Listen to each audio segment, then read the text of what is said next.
Hello friends, welcome to our channel. Today we're going to take a look at another horrible case with you.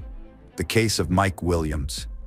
Mike Williams was born on October 16, 1969 in Bradfordville, north of Tallahassee. He was the son of a bus driver and a kindergarten teacher. Family and friends called him Mike. Even though the family didn't have much money and Mike, along with his older brother, grew up living in a trailer, those were happy times. The parents cared about their son's future, and instead of building a house, they set aside money for the education of both boys, who themselves worked part-time at night in supermarkets. Mike enrolled in North Florida Christian High School, where he excelled. He became student council president, played soccer, and was active in the Key Club. At the age of 15, Mike started duck hunting as a hobby and met Denise Merrill. Denise was a cheerleader and council secretary, and they began dating. Friends thought they were a great couple. While still in high school, Mike became best friends with Brian Winchester, whom Denise had introduced him to. Brian later had a friend, Katie Thomas, and the two couples remained friends for the rest of Mike's life. After high school, Mike and Denise attended Florida State University, where they both majored in political science and urban planning. The lovers graduated together. Denise became a public accountant, and Mike became a real estate appraiser. Mike proved himself to be a dedicated and hard-working individual, consistently putting in 15-hour days, which led to rapid success in his career. In 1994, he married Denise, and around the same time, his friend Brian married Kathy. The four of them maintained a close and supportive relationship. Mike loved his wife deeply and was determined to provide for their family to the best of his ability. He had boundless energy and was a high achiever. By the age of 31, Mike Williams had achieved significant success as a real estate appraiser, earning a substantial annual income of nearly $200,000. This allowed the couple to purchase a comfortable home in an upscale neighborhood on the east side of town, and in 1999, they welcomed a daughter into their family. Although Mike was prudent, he had a tendency to engage in risky activities, which prompted his friends to warn Denise about them. To ensure his family's financial security, Mike sought the advice of his trusted friend Brian, who worked as an insurance agent. Brian sold Mike 2 life insurance policies, one worth $250,000 and another worth $500, providing financial protection for his loved ones in the event of an unforeseen disaster. In 2000, Mike's father died, which had a profound impact on Mike. To ensure his family's financial security, Mike turned to his friend Brian for help. Brian assisted Mike in getting a $1 million life insurance policy, adding to an existing policy and bringing the total coverage to nearly $2 million, just 6 months before Mike vanished. On December 16, 2000, their 6th wedding anniversary, Mike woke up early to go duck hunting on Lake Seminole, a large reservoir connected to the Apalachicola River. Denise and their daughter stayed at home, expecting Mike to return that day so they could celebrate their anniversary with a planned night out in Apalachicola, a small town on the bayou. However, Mike didn't come back, prompting Denise to become worried and call her father. Her father then contacted Mike's best friend, Brian Winchester. Brian and his father drove to Lake Seminole, where they found Mike's Ford Bronco parked near the boat dock, but Mike was missing. The search for Mike began, and after a few hours, a helicopter pilot located the boat drifting approximately 225 feet away from the boat ramp. Notably, Mike's shotgun was still in its case on board, indicating that he was never able to use it. This discovery led to a shift in the operation from a rescue mission to a recovery effort. Locals familiar with the area informed the search team that the location was previously an orchard, known as Stump Field, due to the numerous stumps both above and below the water level, which made navigating motorized boats through the area hazardous. The search team formulated a theory about what might have happened to Mike. He might have collided with a stump while operating his boat, fallen into the water, and become trapped, with his boots filling with water and ultimately causing him to drown. Several agencies, including a dive team from Montgomery, Alabama, and the Jackson County Sheriff's Office, participated in the search for Mike. Although they made an extensive and systematic effort, they did not find any signs of him. After a week, the search operation shifted its focus to a body recovery effort. Search teams used probe poles to scan the lake bottom and brought in dogs to assist. 10 days into the search, volunteers found a camouflage-patterned hunting hat, but it could not be confirmed as belonging to Mike. The Florida Fish and Wildlife Conservation Agency suggested that Mike might have been attacked by alligators, which could explain why his body was never found, given the lake's known alligator population. The Florida Department of Law Enforcement did not find any evidence of a violent death and supported this theory. The search was finally called off after 5 weeks. The day after the authorities gave up searching for Mike, Denise put together a memorial service to pay tribute to him. While it appeared to everyone that Denise had come to terms with losing her husband, Mike's mother was still grappling with the loss. 6 months down the line, in June 2001, a fisherman stumbled upon a sinister find: a pair of boots bobbing on the lake's surface. This prompted a team of divers to scour the lake, and they fished out a lightweight hunting jacket and flashlight from the depths. When they examined the jacket, they found a hunting license with Mike Williams' name and signature tucked away in one of its pockets. The discovery of the hunting jacket and boots raised many questions about Mike Williams' disappearance. The fact that neither item showed signs of an alligator attack and appeared to have been recently placed in the water rather than having been there for 6 months was suspicious. The boots, for example, were not slimy, and the flashlight still worked. Despite these inconsistencies, a week later, Denise's attorney requested that the court declare Mike Williams dead, citing the discovery of his belongings as evidence. The attorney suggested that alligators and other aquatic life had likely consumed his body whole. The court granted the motion, and the death certificate was issued, stating that Mike died on December 16, 2000, due to accidental drowning while duck hunting on Lake Seminole. However, Cheryl Williams, Mike's mother, refused to accept this conclusion and continued to search for her son. Her efforts caused tension with her former sister-in-law, Denise, who demanded that she stop searching and accept reality. Cheryl's persistence eventually led to a strained relationship between the two women, and Denise followed through on her threat. Undeterred, Cheryl spent the next 3 years fighting to have Mike's disappearance investigated. She made numerous phone calls, posted signs, wrote to the governor, compiled a book of evidence, and contacted reporters.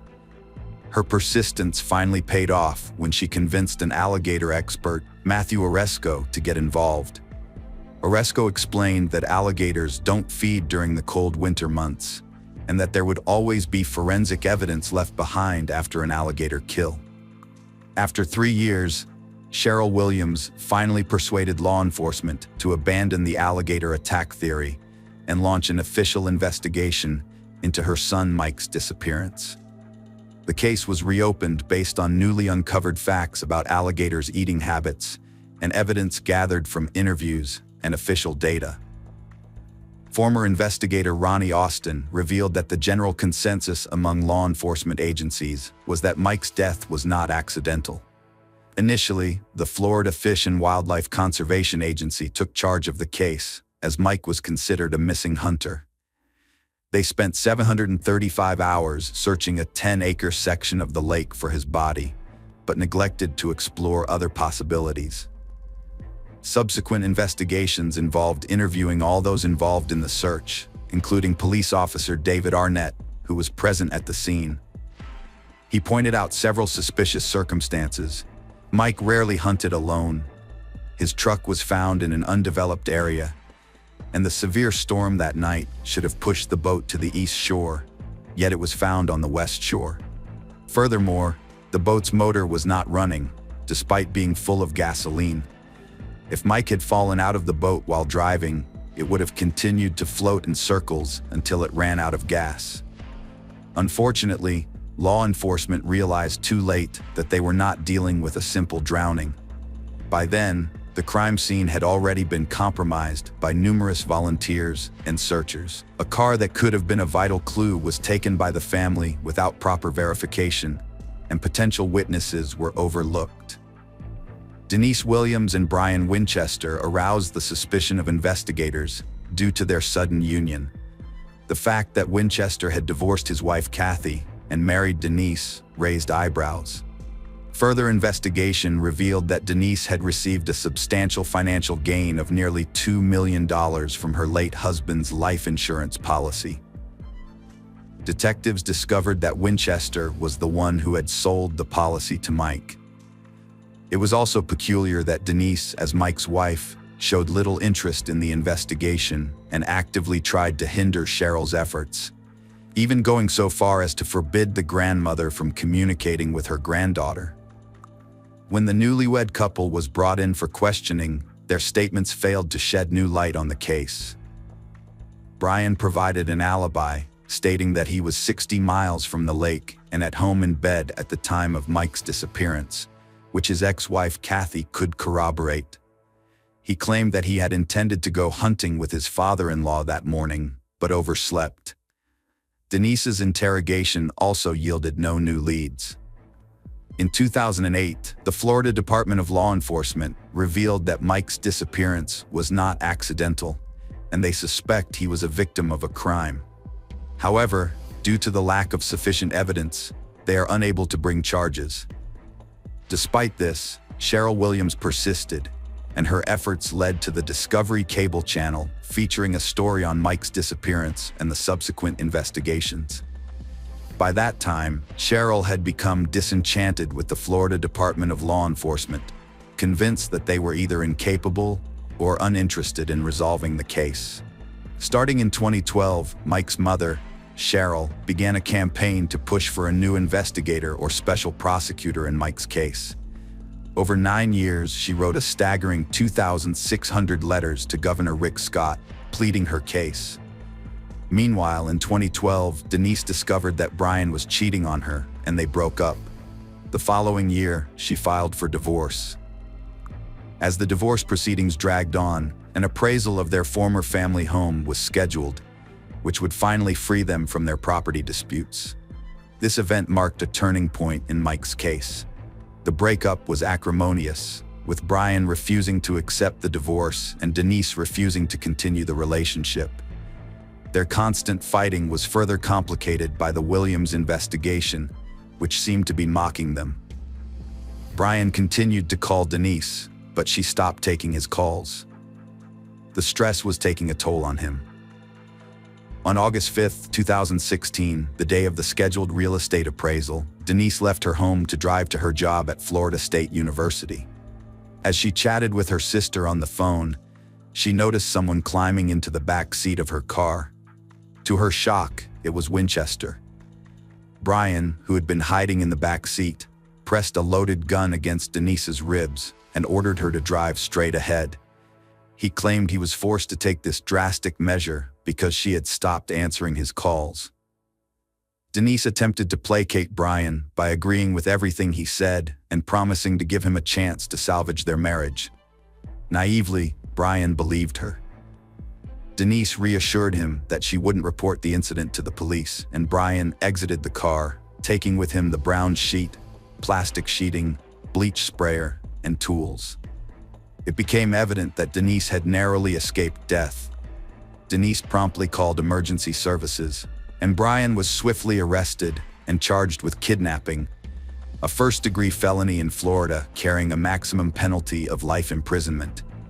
He was also charged with domestic violence and armed burglary. The court ruled to detain Brian without bail.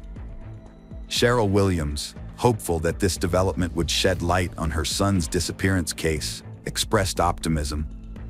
Denise told the New York Daily News that she thought Brian was motivated by their wealth and prayed that he would reveal the truth.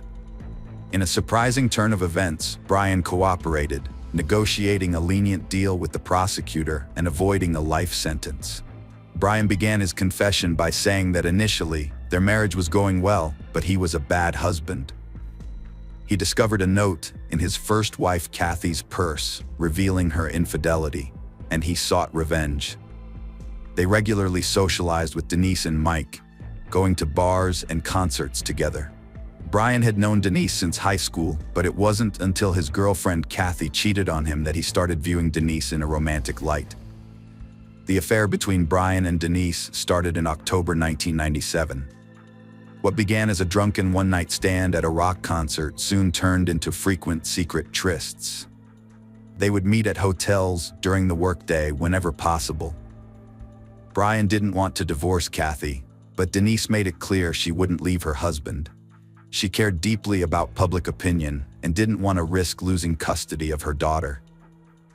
Over time, their affair evolved beyond casual sex. Denise and Brian saw themselves as a couple, exchanging gifts and love letters. It became apparent they couldn't continue like this. They couldn't bear to be apart. But divorce was off the table for Denise. Her reputation as a pious person had to remain intact. Then, Mike nearly died in a hunting accident, and Brian saved his life. Denise saw an opportunity to escape her predicament. After making a deal with the prosecutor, Brian will disclose that the year 2000 sparked discussions about Mike and Kathy's death. According to Brian, Denise had wanted to deflect responsibility, placing the blame solely on him and not herself. She had preferred a scenario in which their deaths would be viewed as an accident rather than a murder, thereby allowing her to convince herself that their fate was in God's hands, which would enable her to live with the consequences. After considering various options, Brian and Denise chose to stage a boating accident. They planned the murder to coincide with the maximum payout on Mike's life insurance policy, which was set to expire at the end of December 2000. The plan was in place.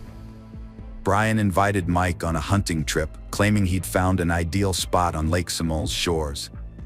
Mike thought he'd be back home by noon to celebrate his anniversary with his wife. Brian told him to bring his wading boots, as they were essential for the trip. Unbeknownst to Mike, Brian had a sinister motive. If he fell overboard wearing wading boots, he'd supposedly drown quickly. The plan was to make Mike's death appear as an accidental drowning. Once they were in the water, Brian pushed Mike out of the boat. However, Mike grabbed onto nearby stumps and started wading through the water towards the shore. Brian panicked, not knowing how to react.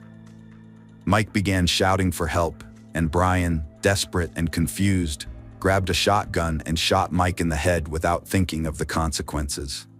Brian's plan had unraveled, and he had to cover his tracks.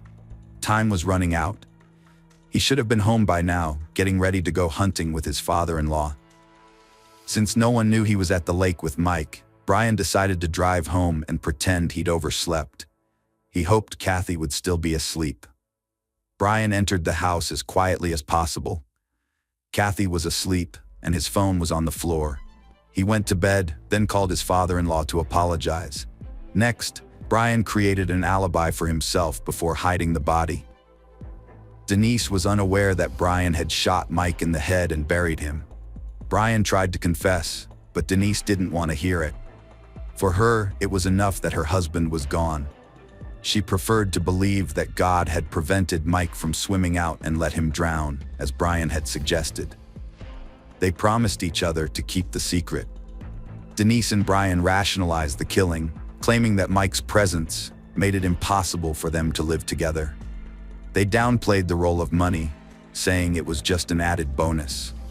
Brian testified in court that investigators had discovered he had planted a hat, boots, flashlight, and license as part of a ruse. His aim was twofold. First, to deter searchers from abandoning the lake, and later, to provide justification for declaring Mike dead, thereby allowing Denise to collect insurance benefits. Impressively, they managed to expedite the typically 5-year recognition process to just 7 months, securing not only Social Security benefits, but also other advantages. As a result, Denise received approximately $2 million on May 8, 2018. Denise Williams faced charges of first-degree murder, conspiracy to commit murder, and being an accessory to a felony, all of which carried a life sentence. Despite pleading not guilty to all 3 charges, Denise was sentenced to life imprisonment in February 2019. 5 months later, Mike and Denise's daughter Ansley inherited all of her late father's assets and the insurance money that had been owed to Denise. Denise Williams appealed her conviction and life sentence. Her attorney argued before Florida's First District Court of Appeal that there was no evidence to implicate her in the actual murder. In November 2020, the murder conviction was overturned, although the 30-year sentence for conspiracy to commit murder was upheld. Denise is currently being held at the Florida Women's Reception Center and will be 78 years old upon her release. Brian Winchester is currently serving the remainder of his sentence at Madison Correctional Institute in Florida, with a scheduled release date of July 30th, 2036, at which point he will be 67 years old. Ansley, the daughter of Mike and Denise, firmly believes her mother is innocent and attributes responsibility to Brian Winchester.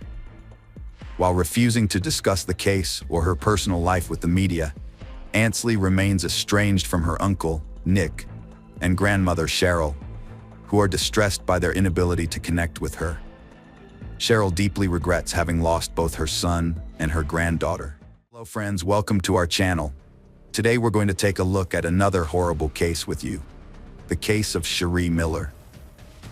Bruce and Cherie were both born and raised in Flint, Michigan, a city that was once a thriving hub of the Midwest auto industry, but had since fallen on hard times. Cherie Peck Keithley Miller was born on October 13, 1971, and by her own account, she had a deeply troubled childhood. Without a father figure in her life, Cherie grew up in a trailer with her mother, who struggled with addiction and had a string of unstable relationships with men. These men often abused Cherie, starting when she was just 3 or 4 years old. By the time she was 16, Cherie was on her own, and at 17 she got married, became pregnant, and had a child. However, the marriage didn't last, and she remarried and divorced again. Her second husband, Tribby, was convicted of second-degree child abuse after brutally assaulting his own child, causing multiple skull fractures. Tribby was also accused of abusing Cherie's 6-year-old daughter, but he was acquitted due to lack of evidence. Cherie seemed to have a pattern of attracting the wrong kind of men, always searching for someone who could provide her with financial security and emotional stability. By the time she was 26, Cherie found herself a single mother of 3, working multiple jobs to make ends meet, including a position at a nursing home and selling Mary Kay cosmetics. While she wasn't a conventional beauty, Cherie was charismatic and attractive. In 1997, she took a job as an accountant at B&A Auto Salvage, a company owned by 47-year-old Bruce Miller. At this point, Cherie saw Bruce as the kind of stable, successful partner who could finally provide her with the comfort and security she had always been missing. Bruce Leroy Miller was born on July 26, 1951. In his younger years, he worked at General Motors, a common career path for many Flint residents. After leaving GM, Bruce went on to own and operate an auto junkyard, where he would accept old cars and resell their parts. Bruce had 3 marriages and enjoyed activities such as racing and socializing. He was known for his generosity and openness. Initially, Bruce showed no romantic interest in Cherie Keithley, his new employee, but rather offered her support as a single mother facing difficult circumstances. However, Cherie eventually caught his attention, and despite their 20-year age difference, an office romance blossomed. Bruce was flattered by the attention of a younger woman, and they quickly moved from dating to living together. The couple got married on April 23, 1999, in one of Las Vegas's chapels, just 4 months into their relationship. After the wedding, Cherie and her children moved in with Bruce, providing her with the stability she had long sought. Bruce's brother, Chuck Miller, revealed on the TV show Snapped that Cherie often praised Bruce, saying he was the best thing that had ever happened to her, as he provided her with a normal life and the means to make her happy. Chuck's wife, Judy, added that Bruce was smitten with the young, attractive blonde, whom he considered the perfect wife. While friends voiced concerns about Cherie's excessive spending habits, which went beyond her means, Bruce chose to ignore it. Cherie would later admit that she had been trying to fill a constant void by instantly maxing out her credit cards and spending all the cash she could find. Despite her friends' misgivings, Bruce remained unconcerned about his wife's spending habits. Cherie, a hard worker, had a job as a Mary Kay cosmetic saleswoman, allowing her to sell products to customers at home or while traveling across the country to manage her accounts. In fact, Bruce even bought her a computer to support her work. The turning point came with this purchase. In 1999, Cherie Miller stumbled upon adult chat rooms while using her home computer to research a vacation destination. At the time, social networking didn't exist, and text messaging was not common. Instead, people connected with each other in online chat rooms, some of which were adult in nature and allowed users to flirt anonymously, share fantasies, and engage in virtual romances. According to friends, Bruce was aware of his wife's online flirting, but didn't see it as a problem. He loved his wife, was happily married, and planned to adopt her children. He preferred to trust her rather than letting suspicions overshadow their family life. Cherie soon became comfortable in the virtual world and began regularly logging into chat rooms, sharing her deepest sexual fantasies with strangers under various aliases.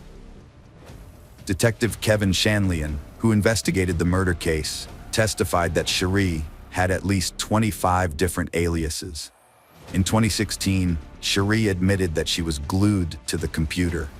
She explained that Bruce worked at the store and had his own business, so he was often away. Cherie spent hours flirting online, driven by a need to control everything. She obsessively controlled people who trusted her, treating every man and every relationship like a new level in a video game, each one more challenging than the last. Among the men Cherie Miller met online was Jerry Cassidy, who used the pseudonym Rena Dudes. Born on October 6, 1960, in Kansas City, Missouri, Jerry was a married man who raised a son, enjoyed deer hunting with his brothers, and had a dream of becoming an FBI agent while working as a homicide detective. However, when he reported corruption involving falsified records to a coworker, he faced retaliation, was demoted, and eventually forced to resign after 9 years of service. Despite doing the right thing, the experience ended his career. Depression, drinking, and substance abuse followed, which led to the breakdown of his marriage. Later, Jerry got his life back on track, moved to Reno, Nevada, and became a security guard at Harrah's Casino. In his free time, he frequented chat rooms where he met Cherie Miller. Their online correspondence turned passionate, and in July 1999, they met in person in Reno, where Cherie claimed to be attending a Mary Kay convention with a friend. The online romance blossomed into a physical affair, and Jerry thought his life was finally taking a turn for the better. Cherie presented herself as a wealthy businesswoman living with a disabled husband who was seeking a discreet sexual encounter. Jerry believed her, as his friend Carol Slaughter would later recall. At the time, Jerry was at a low point in his life. His marriage had ended, and he was in a new neighborhood with no friends. He became deeply infatuated with Cherie, telling Carol Slaughter that Cherie was exceptional in the bedroom. Throughout the summer and fall, Cherie used her cosmetics business as a front for frequent trips to Reno, where she would secretly meet with Jerry. The two exchanged explicit emails and instant messages, including intimate videos, and even went so far as to rename their online accounts, with Cherie calling herself Jerry's Fool and Jerry calling himself Cherie's Fool. Despite his background as a cop, Jerry seemingly failed to notice any red flags, blinded as he was by Cherie's professions of love. Whether due to naivety, flaws, or emotional vulnerability, Jerry proved to be an easy target for Cherie's manipulation. She quickly wove a web of deceit, convincing him that he needed to kill her husband. The impact on Jerry was evident to those around him. His friends noted that after Cherie entered the picture, he became increasingly erratic, exhibiting symptoms akin to bipolar disorder. He would be overly excited and energetic before her visits, only to plummet into painful depression after she left. As early as September, Cherie claimed to be pregnant with Cassidy's child, sending Jerry fake evidence, including doctored photos, a forged positive pregnancy test, and even fake belly pictures. Shortly after, she feigned that her husband Bruce had discovered her infidelity, beating her and causing her to miscarry. Unbeknownst to Jerry, Cherie had actually undergone a tubal ligation in 1995, rendering her sterile. Jerry had no reason to doubt her lies, and so he believed every word. After losing the baby, Cherie announced that she was pregnant again, this time with twins. Jerry begged her to leave her abusive husband Bruce, take the children, and come live with him. Cherie feared for her life and Jerry's, claiming Bruce had mafia connections and wouldn't let them leave. Despite her fears, Cherie continued to secretly meet Jerry in Reno. During one of these meetings, Jerry was arrested for drunk and disorderly conduct at a casino, which temporarily halted their online communication. After his release, Jerry decided to protect Cherie from further danger by distancing himself from her and returning to Missouri to reconcile with his family. The online relationship continued, with Cherie sending Jerry photos of her ultrasound and growing belly. On November 5, 1999, Jerry received an ominous email, allegedly from Bruce, threatening to prevent the twins' birth. Alarmed, Jerry tried to contact Cherie but received a message from her hours later, saying she had to leave for a few days. The next day, Jerry received a message from Bruce, revealing that he had forced Cherie to have an abortion. The message included disturbing photos of a battered Cherie. Jerry had reached his breaking point.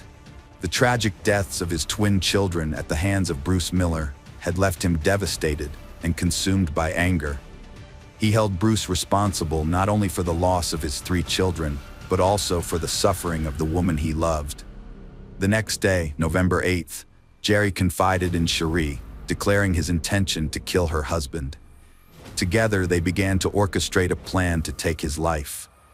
They carefully mapped out routes, identified ideal parking spots, and pinpointed the perfect location and time to dispose of the body.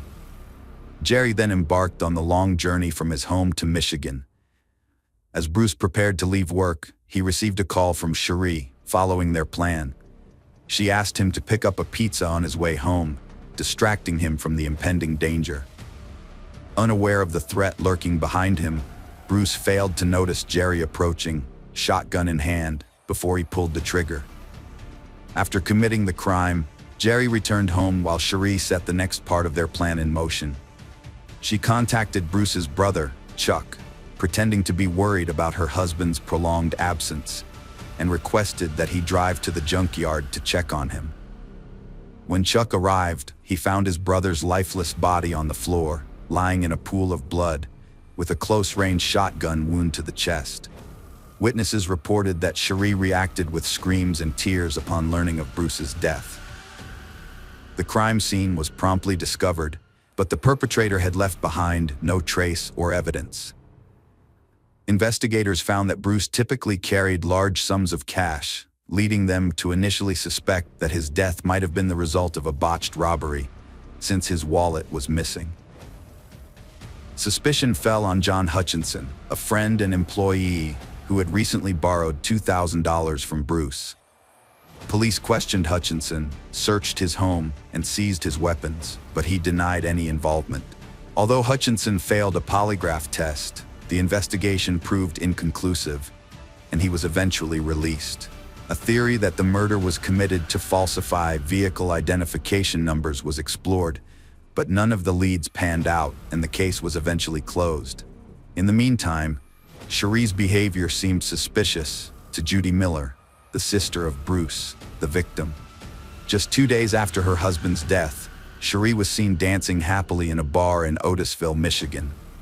2 weeks later, she had already started dating a local delivery boy named Jeff Foster, not Jerry Cassidy, her supposed lover. Jerry Cassidy had expected to be with Cherie after the murder, but she started to distance herself from him instead. A month after the murder, Cherie moved her new boyfriend into her house and cut ties with Jerry. leaving him heartbroken. It was likely at this point that Jerry realized he had murdered an innocent man due to Cherie's manipulation, and feelings of guilt overwhelmed him. He transformed from Cherie's lover to an investigator and discovered that all the accusations were fabricated by Cherie herself. On February 11, 2000, Jerry took his own life in his apartment in Odessa, Missouri, using a .22 caliber rifle. His body was discovered in a chair with an open Bible on his lap. The Bible was open to Matthew 5, which contains the passage, "Thou shalt not kill, and whosoever shall kill shall be liable to judgment." It seemed that Jerry had judged himself, confessed his guilt, and taken his own life as punishment. Cassidy's mother revealed in an interview a few days after the body was removed that while cleaning the apartment, family members found a briefcase containing 3 suicide notes and an envelope attached to the outside. Jerry's motive was revenge against the woman who had broken his heart. In his confession, the former detective explained that he had killed Bruce Miller because he believed at the time that Bruce had abused Cherie and was responsible for the deaths of his 3 children. However, the letter also revealed that Cherie Miller had lied to Jerry about Bruce's behavior. On February 22, 2000, police arrested Cherie Miller as she arrived at the airport with her boyfriend, Jeff Foster, after a trip to Reno. She was charged with second-degree murder and conspiracy to commit murder. Prosecutors believed that Cherie was a skilled manipulator who had convinced Jerry to kill her husband under false pretenses. Despite the evidence against her, Cherie maintained her innocence to her deceased husband's family. On December 12, 2000, the trial of Cherie Miller began in the state of Michigan, generating widespread national attention due to the unusual nature of the internet-related crime. The public's interest was exceptionally high. The prosecution presented thousands of messages exchanged between Cherie and Jerry, revealing the numerous lies she had told.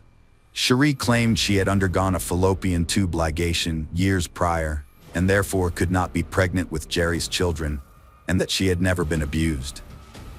However, the prosecution alleged that Cherie wanted her husband Bruce dead for financial gain, as a divorce would not have provided her with sufficient money. In contrast, the defense argued that Cherie received only a minimal sum after Bruce's death and would have enjoyed a more affluent lifestyle had she remained married.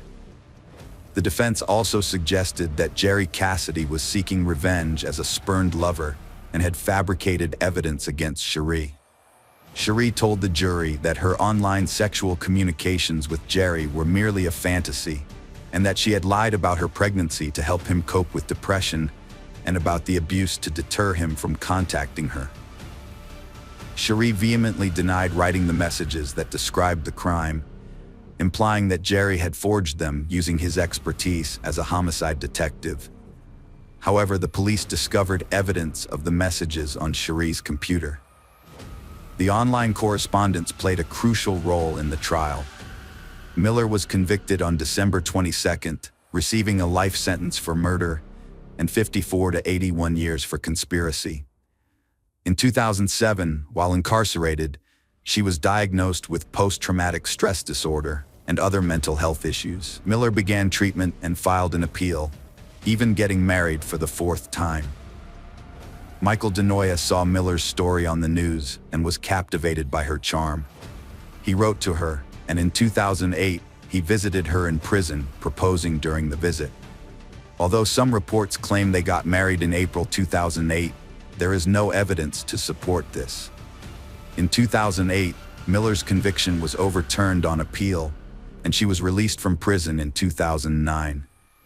A federal judge ruled that Jerry's suicide letter should not have been considered evidence, as Cassidy was deceased and the defense could not cross-examine him.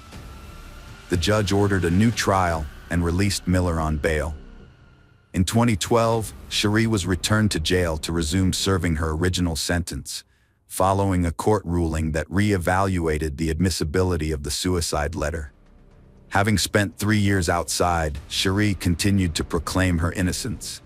In 2016, Cherie Miller unexpectedly confessed to her role in her husband's death in a 4-page letter to a judge. Many saw this as a bid for sympathy or profit. Cherie wrote that being sent back to prison after 3 years of freedom triggered her admission. She was devastated to leave her daughter and granddaughter behind, and the full weight of her actions hit her. She described her husband as a great man who only loved and wanted to adopt her children, and she was filled with remorse for ordering his killing. Cherie gave a 2022 TV interview, confessing Bruce wasn't mob-connected and didn't abuse her. She faked bruises and ultrasound scans to control Jerry, fearing Bruce would discover her true identity. Cherie knew Jerry's depression and had evidence, but thought she could manipulate the jury. She rejected a 15-year plea bargain, leading to a life sentence. Now incarcerated, Cherie seeks peace, saying it's hard to face her actions. Hello friends, welcome to our channel. Today we're going to take a look at another horrible case with you. The case of Brandon Duran. Brandon Duran was born in 1980 in San Diego, California. Brandon's father was an avid motorcyclist and a former member of the Bandidos Motorcycle Club, which the FBI considers a criminal organization, the second largest in the world after the Hells Angels. His parents divorced when he was around 10 years old. However, they maintained a good relationship and were equally involved in their son's upbringing. His father's love of motorcycles gradually passed on to Brandon. At the age of 25, he had his own motorcycle which he had assembled by hand and treasured dearly. He often spent time with other bikers, but did not belong to any motorcycle club. The unexpected death of Brandon's father in April 2005 was a very challenging experience for him. Trying to overcome the growing depression, Brandon decided to make a change in his life. He got on a motorcycle and drove to Las Vegas. After living in Vegas for about a year, Brandon met 24-year-old Amber Andrews, whose company helped him forget his problems. Their romance happened quickly, and they got married just 2 months after meeting. By this time, Amber was already pregnant. In December 2006, she gave birth to Brandon's son, Brando. The birth of a child was a crucial change in Brandon's life. He became a caring father and husband who worked at a high-paying job and prioritized his family over his personal interests. However, the same could not be said about Amber. Seemingly indifferent to the birth of their child, she remained devoted to her lifestyle, frequently attending biker gatherings and various parties. As a result, their family's relationship began deteriorating rapidly, sometimes leading to conflicts. Inevitably, this situation culminated in a divorce, filed 4 years after their wedding. Brandon was granted full custody of the child, as he was better able to provide for both himself and his son. After the divorce was finalized in 2010, Amber returned to her hometown of Meeker in Oklahoma, while Brandon went back to San Diego with his son. He was happy to be reunited with his family, who later assisted him in raising the child. Over time, the emotional scars from the failed marriage began to heal, and Brandon regained his optimism about the future. However, while contemplating the future, the past came knocking at his door. In the summer of 2012, he saw his ex-wife Amber on his doorstep. She wanted to reconcile and asked him to give their relationship another chance. The feelings that Brandon had diligently suppressed resurfaced. He believed in the sincerity of his ex-wife and agreed to a fresh start. In September, their son Brando was supposed to start kindergarten, and Amber asked the three of them to go to Oklahoma to visit her parents, who wanted to see their grandson. Brandon agreed, and they started preparing for the trip, planning to stay in Oklahoma for about a week. A few days before Brandon, Amber, and their son returned to San Diego, Van Emblem contacted the Oklahoma State Bureau of Investigation. Van reported that his friend and employer, 30-year-old Justin Hammer from Garvin County, had asked for help to dispose of a body, claiming it was the body of Brandon Duran. After receiving the call from the Oklahoma State Bureau of Investigation about a possible crime, the local sheriff and his assistant immediately went to the ranch owned by Hammer. Authorities also contacted Brandon's relatives from San Diego, but they found that Brandon was unreachable for several days until they confirmed the information provided by Van. They decided not to disclose the details of this case to Brandon's family. During questioning, Justin Hammer quickly confessed to murdering Brandon Duran. However, Hammer claimed he acted in self-defense, describing Duran as a dangerous motorcycle gang member who had threatened him. Hammer alleged that on August 7th, Brandon had driven up to his house on a motorcycle, kicked open the door, gone inside, and started threatening him. Hammer stated that he had a close personal connection with Amber, which prompted Brandon to pay him an unexpected visit. According to Hammer, Brandon threatened him, ordering him to stay away from Amber, and warning that he would ask his biker friends to harm him severely, even suggesting that his family members would be targeted if he didn't comply. Supposedly, Hammer then picked up a shotgun from the corner of the room and fired it, only to discover that he had killed Brandon. Afraid of retaliation from the Banditos Motorcycle Club, Hammer chose not to contact the police and instead opted to cover up all evidence of the incident. Justin relocated the body to the bathroom, where he dismembered it using a saw and then placed the parts into 5-gallon buckets. He filled the buckets with cement to encase the remains. According to his statement, the buckets were too heavy for him to load into his pickup truck by himself, so he enlisted the help of his friend Van. After disposing of the body, Hammer thoroughly cleaned the house to remove any evidence. He then burned the cleaning supplies, gloves, and rags he had used. Additionally, he claimed to have given Brandon's motorcycle to a relative, who took it apart for spare parts. The officers went to Meeker to break the devastating news to Amber. After learning about the death of her child's father, the woman was left in shock. Despite being divorced, she and Brandon had planned to reconcile and start living together again. Amber revealed that she had gotten into a fight with Brandon the previous day, triggered by his discovery of her romantic relationship with Justin Hammer. Following their argument, Brandon stormed off on his motorcycle, vowing to confront her lover himself. The investigation revealed new evidence that raised significant doubts about the credibility of Hammer's testimony. Criminologists conducting a search of Hammer's home discovered that the door had been kicked in from the inside, and the shoe print on the door matched the sneakers worn by Hammer, strongly indicating that he was responsible for knocking down the door.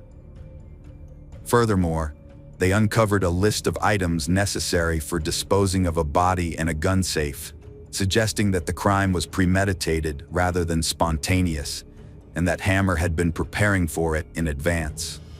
Apart from the 5 buckets, they additionally extracted a cement-filled doghouse from the pond that held extra fragments which did not fit into the buckets. This key evidence led to Justin Hammer being formally charged with first-degree murder. The forensic medical expert faced a challenging task in analyzing the 25 separate body fragments of Duran. The autopsy revealed that Brandon had been shot 4 times in the head, with 3 pistol shots and 1 shotgun blast. According to the expert, the shotgun gun blast was the final shot, and by then, Brandon was likely deceased and lying on the floor. This contradicted Hammer's statement, which claimed he had fired only once with a shotgun. However, this didn't add up to the investigators. They wondered why Hammer would use a shotgun after firing 3 pistol shots, especially since Brandon was already dead. This evidence hinted that someone other than Hammer might have been involved in the crime. The investigators' call to Brandon's mother, Cindy, left her stunned when they told her about her son's death. Once she recovered from the shock, Cindy explained that Brandon had never been a member of the Banditos Motorcycle Club.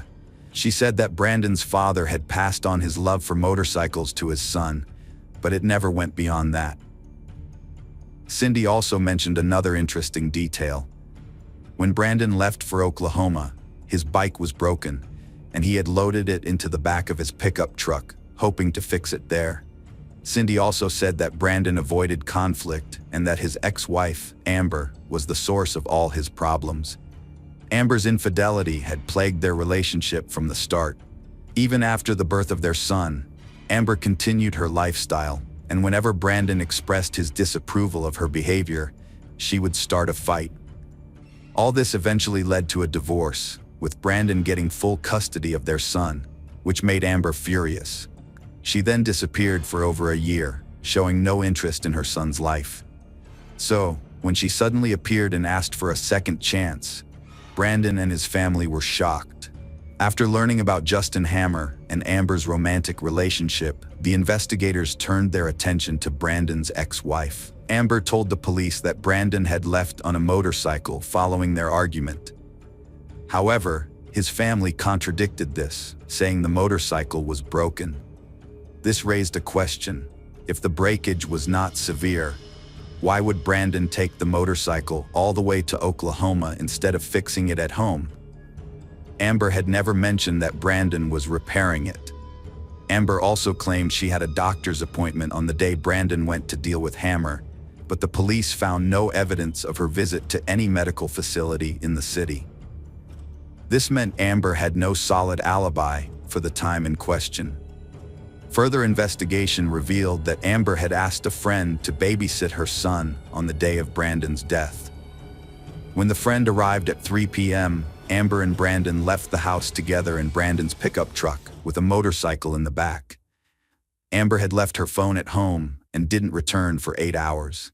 When she finally did, Brandon and his motorcycle were no longer in the truck. After accessing Amber's phone, investigators discovered a message she had received shortly before she and Brandon left the house. The text, sent by Justin Hammer, read, "The ink is ready."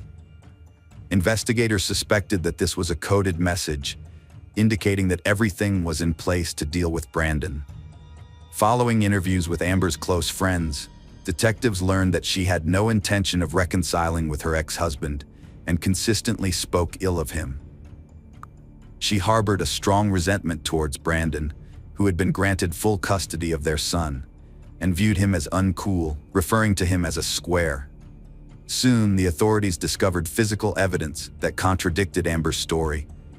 Handwriting analysis revealed that Amber had written the note found in Hammer's safe, which detailed the items needed to dispose of a body. Upon reviewing the local hardware store's CCTV footage, police found evidence that the crime had been carefully planned in advance. The footage showed Hammer buying buckets and other items from a list Amber had written the day before Brandon's murder. However, while awaiting trial, Hammer insisted that he did not have an accomplice and acted in self-defense. He claimed that the items on Amber's list were needed to repair the house, not to dispose of a body. Furthermore, Hammer explained that he used 2 types of weapons, stating that he held a shotgun in one hand and a pistol in the other. This statement was considered unusual by the investigators. The jury has recommended a life sentence without parole for Hammer, deliberating for only about an hour and a half, despite expectations of a trial that would last several weeks. Assistant District Attorney Jennifer Austin expressed satisfaction with the verdict, deeming it appropriate and a means of providing justice for Brandon Duran's family. Brandon's mother, Cindy Ware, was also pleased with the jury's decision, acknowledging that it was a difficult choice, but one she had been hoping for over the past 2 years. In October 2014, Justin Hammer was sentenced to life in prison without parole. 2 months later, Amber was arrested and charged with the first-degree murder of her ex-husband, desecrating his remains, and conspiracy to commit a felony. Amber pleaded not guilty, hoping to be released on bail. However, the district judge denied the request, stating that the nature of the allegations warranted the denial of bond. In the spring of 2017, the trial got underway. Prosecutors Christy Miller and Jennifer Austin made the case that Amber was the mastermind behind the crime. They alleged that she had lured Brandon to her lover's house, where Hammer shot him 3 times with a pistol. Amber then fired the final shot from a shotgun, according to the prosecutors. Throughout the trial, the prosecutors emphasized that all witness statements and evidence pointed to Amber's direct involvement in the crime. They argued that she was the only person with a motive to want Brandon out of the way. The defense attorney, Jay Mendros, argued that the prosecutor's office failed to provide any evidence linking Amber to the case, dismissing the allegations as a conspiracy theory. According to Mendros, Amber was not a cold-blooded killer, and Justin Hammer committed the murder because he was afraid of losing her to Brandon Duran. Mendros described the situation as a perfect recipe for disaster, with Duran returning to Oklahoma to rekindle his relationship with Amber Andrews, while Hammer, who had dated Andrews for a year, felt threatened by Duran's presence. Mendros emphasized that Justin Hammer had a clear motive to kill Duran, citing the love triangle between Hammer, Andrews, and Duran. He stressed that the situation was complex, with Andrews having relationships with both men and frequently going back and forth between them. The prosecution, Mendros claimed, had twisted and distorted the evidence to make it appear sinister. He alleged that the prosecution was attempting to convict Amber based on suspicion and innuendo, rather than concrete evidence. Mendros pointed out that Justin Hammer had confessed to the murder, stating that he acted alone. This, Mendros argued, was the only concrete evidence in the case, and it did not implicate Amber as a conspirator or murderer. Jurors delivered a guilty verdict after more than 4 hours of closing arguments in a Garvin County District courtroom, recommending 35-year-old Amber Andrews be sentenced to life in prison. Sentencing was set for June 12, 2017. At the hearing, Amber appeared in a good mood. Brandon's mother, Cindy Ware, emotionally took the witness stand to express the impact of her son's death on her and her grandson. Before the judge's verdict, defense attorney Jay Mendros made another statement, saying, "It's still the defense's position that there's nothing that ties her to this murder." Mendros told the judge there's no evidence that she was involved in this murder. He would ask the judge to disregard the jury's verdict and reset the case, arguing that the state's case was void of evidence and played on jurors' emotions to get the guilty verdict. Amber Andrews was given a life sentence without parole for the murder of Brandon Duran in the first degree. She also received 7 years for desecrating his remains and another 10 years for conspiring to commit a felony. Her accomplice, Justin Hammer, is currently serving his sentence at the Oklahoma State Penitentiary in McAlester, Oklahoma, while Andrews is incarcerated at the Mabel Bassett Correctional Center in McLeod, Oklahoma. As for Brandon's son, Brando, he has been in the custody of the Oklahoma Department of Human Services since August 7, 2012, and has been living with a foster family. After a long battle with the court system, Cindy, Brando's grandmother, was finally able to bring him back to San Diego in January 2013 to live with her. However, it took her 5 more years to gain full custody of Brando.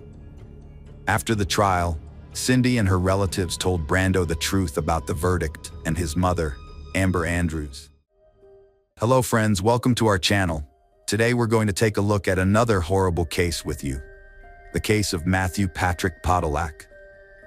Matthew Patrick Matt Podolak was born on June 10, 1975 in Ohio, USA to Patricia Romano and Leonard Podolak. During his high school years, Matthew was a member of the school hockey team. After graduating, he enlisted in the U.S. Navy. Following his naval service, Matthew secured a job at Phoenix Industrial Finishing, a company owned by his uncle. However, he struggled to get along with his colleagues.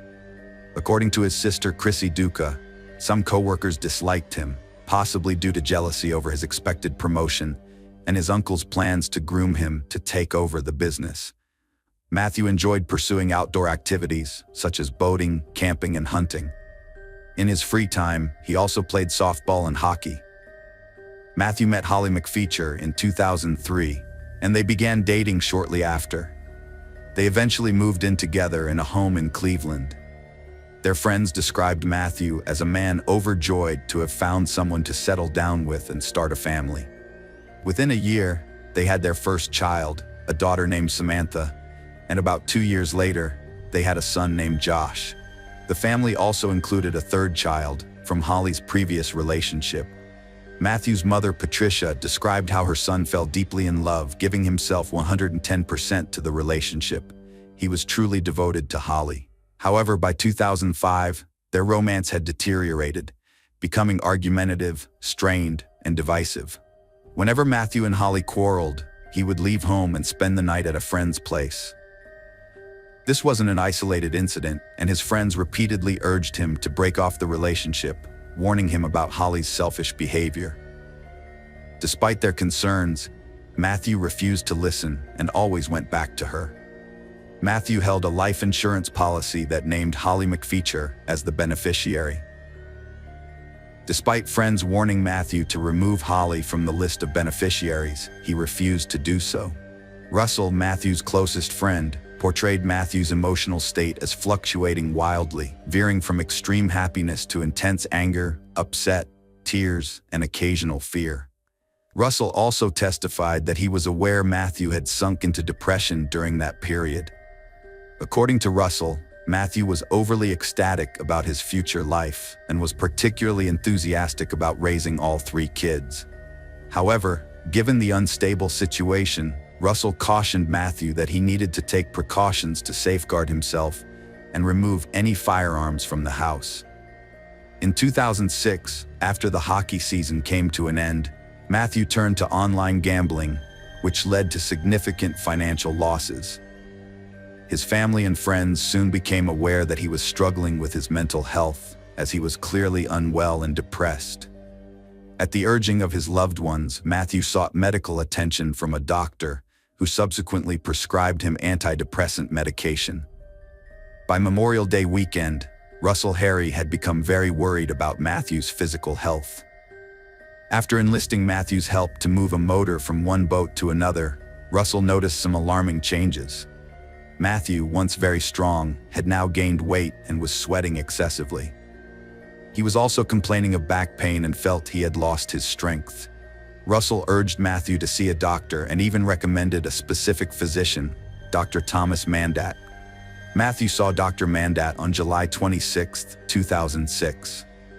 During this visit, Russell overheard Holly yelling at Matthew in the background, telling him he was too stupid to know which doctor he was supposed to see. At the appointment, Matthew complained about back pain. After examining him, Dr. Mandat diagnosed Matthew with kidney stones and prescribed medication to help pass the stones and alleviate the associated pain. On July 30th, Matthew phoned his father to share the news that he had purchased a fishing rod for his daughter and was eager to take her and his father on a fishing trip in the near future. His father reported that Matthew sounded enthusiastic and was looking forward to their outing. Later that same evening, Matthew attended a party hosted by Russell, who would later testify that Matthew's physical appearance was alarming. He had put on even more weight, was sweating excessively, and struggled to walk without support. Additionally, Matthew complained of severe back pain. Later that evening, Holly reached out to Matthew's father to inform him that she had called 911 because Matthew was in distress. The father had a brief conversation with his son over the phone and found him to be confused and extremely upset. Following the ambulance's arrival, Matthew was rushed to Parma General Hospital due to suspected organ failure. It was eventually discovered that Matthew's kidneys had failed, and the doctors diagnosed him with metabolic acidosis, a condition where his blood had become excessively acidic. Dr. Mandad, a member of the emergency medical team, suspected that Matthew might have ingested a toxic substance, such as methanol or antifreeze. He and the team questioned Holly, who was present, about the possibility of Matthew having swallowed antifreeze or medical alcohol. However, she denied that Matthew had taken anything. On July 31, 2006, Matthew Podek passed away in the hospital due to kidney failure. According to Dr. Mandad's testimony, metabolic acidosis is typically caused by respiratory problems. However, that was not the cause in this case. Dr. Mandad clarified that ethylene glycol is another possible cause of metabolic acidosis, which is what happened here. Matthew's death was devastating to his family and friends, but Holly seemed unaffected. Rebecca Vega, Holly's friend, testified that she had reached out to Holly to offer support in the days that followed Matthew's death. Vega accompanied Holly to the funeral home to help make arrangements, and was struck by Holly's complete lack of emotional response, neither sadness nor shock. Matthew's father stated that during the wake, he had to request Holly McFeature to enter the room where the casket was located so that she could receive visitors. However, she appeared to be emotionally numb, as if she felt nothing. Similarly, Russell Harry described Holly's behavior as if she was attending a celebration, completely unaffected by the recent events. A remarkable detail surfaced shortly after. The day following Matthew's death, August 1st, Holly used an ATM to withdraw cash using Matthew's bank card. Furthermore, she wrote checks in his name, effectively draining his bank account. Holly was subsequently arrested and charged with 2 counts of forgery after Matthew's mother notified the authorities about the suspicious activity. In the end, Holly agreed to pay restitution and received a 1-year probation sentence. Her family claimed she had only been trying to obtain money to support the couple's children in Matthew's absence. Holly McFay was listed as a beneficiary on Matthew's life insurance policy, but the payout was relatively small, totaling just $10,000, which she received 2 weeks after his death. During a visit to Holly's home, her friend Rebecca Vega noticed cleaning solvents left out in the open in the kitchen, which she found concerning given the presence of young children.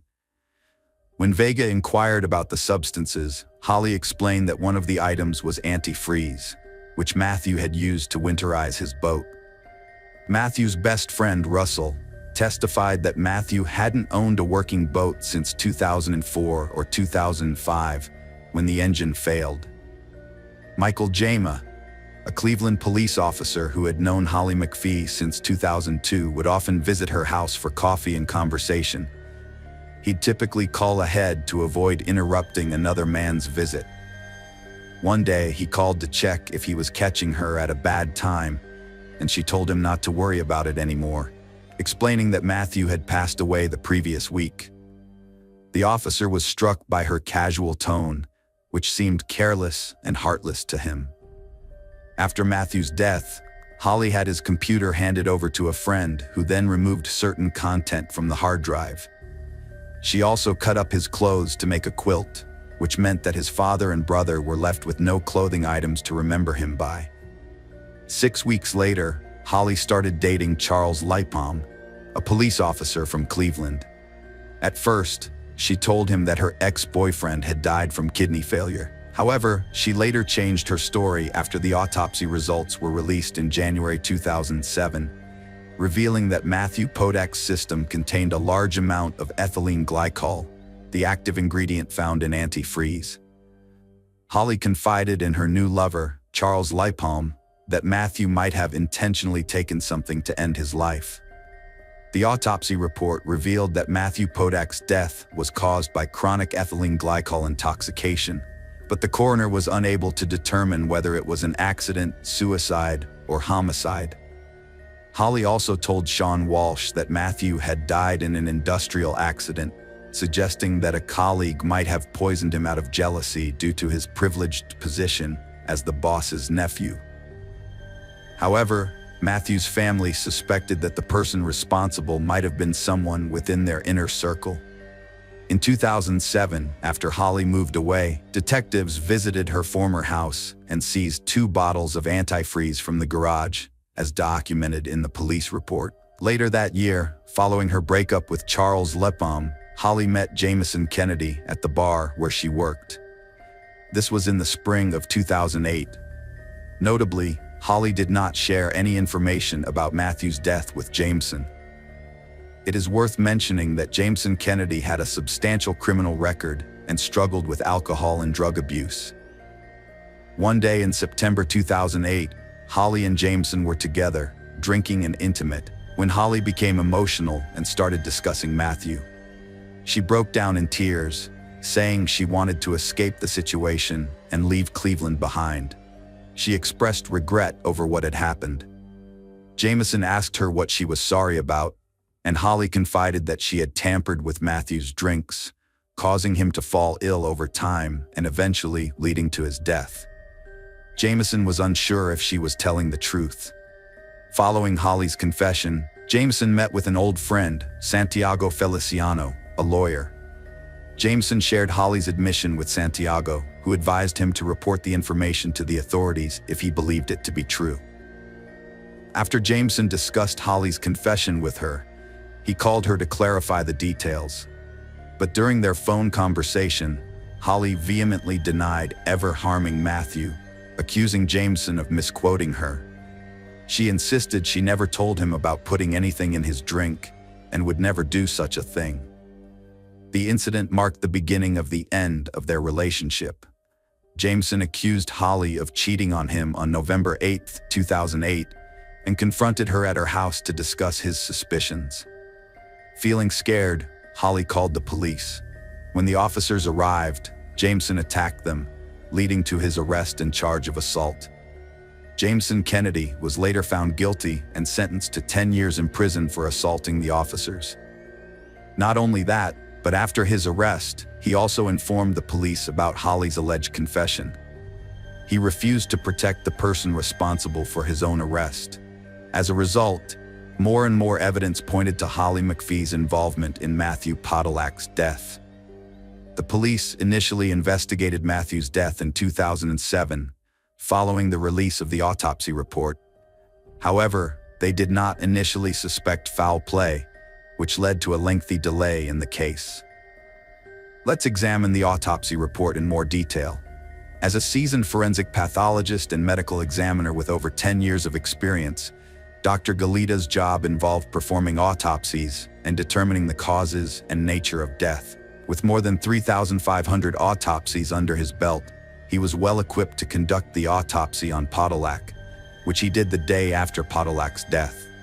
6 months after the incident, in January 2007, the autopsy report detailing the findings was released. The report, which was signed by the doctor and the county coroner, Dr. Elizabeth Balge, concluded that Tupac's death was caused by chronic intoxication due to ethylene glycol, although the manner in which this occurred remained undetermined. Dr. Galita explains that the ethylene glycol Matthew Podolak ingested entered his bloodstream and was quickly metabolized by alcohol dehydrogenase in his liver. This enzyme facilitates certain chemical reactions in the body. The resulting metabolite was converted into oxalate, which then combined with calcium to form calcium oxalate crystals. A large quantity of these crystals accumulated in Matthew's kidneys, hindering their proper function. Dr. Galita stated that Matthew's flank pain, which began in May 2006, was caused by crystals in his kidneys. An examination of Matthew's kidneys revealed not only damage, but also signs of the kidneys attempting to heal.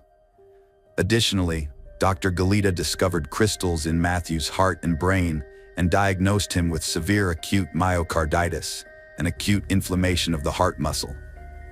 According to Dr. Galita, Matthew's myocarditis could not have developed from a single instance of ethylene glycol ingestion, but rather required at least 3 weeks to develop.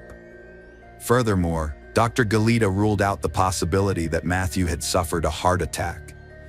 Dr. Galita reached the conclusion that Matthew's death was caused by long-term poisoning from ethylene glycol. She believed that this poisoning happened due to a series of acute but non-fatal intoxications that occurred over a period of at least 3 months. Matthew's friends stated that his go-to drink was raspberry iced tea, which he would often bring to work in a thermos or in its original packaging, whether it was a half-gallon or whole-gallon container. According to his friend Michael Mahal, Holly McPheecher would occasionally bring Matthew lunch at work, and it would always come with a half-gallon or whole-gallon container of iced tea. In August 2007, the police collected 2 bottles of antifreeze, one from Peak and one from Saturn, from the garage of McPheecher's former home. This was 3 years after she had moved out, and also after the autopsy results had been released in 2010. The coroner's report was later amended, and Dr. Frank Miller, the then county coroner, signed off on the updated document. Although the cause of death remained the same, the amended report changed the manner of death from undetermined to homicide, concluding that Podolak's death was a result of chronic ethylene glycol intoxication and was indeed a homicide. 6 years after Matthew Podolak's death, the authorities finally decided to arrest Holly McFeature in connection with his passing. In July 2012, they charged her with 2 counts: aggravated deprivation of Matthew's life and contaminating a substance for human consumption or use. Matthew's older brother, Mark Podolak, revealed that his family had long suspected McFeature's involvement in his brother's death, citing her unusual behavior. She didn't seem like someone who was grieving or about to lose a loved one.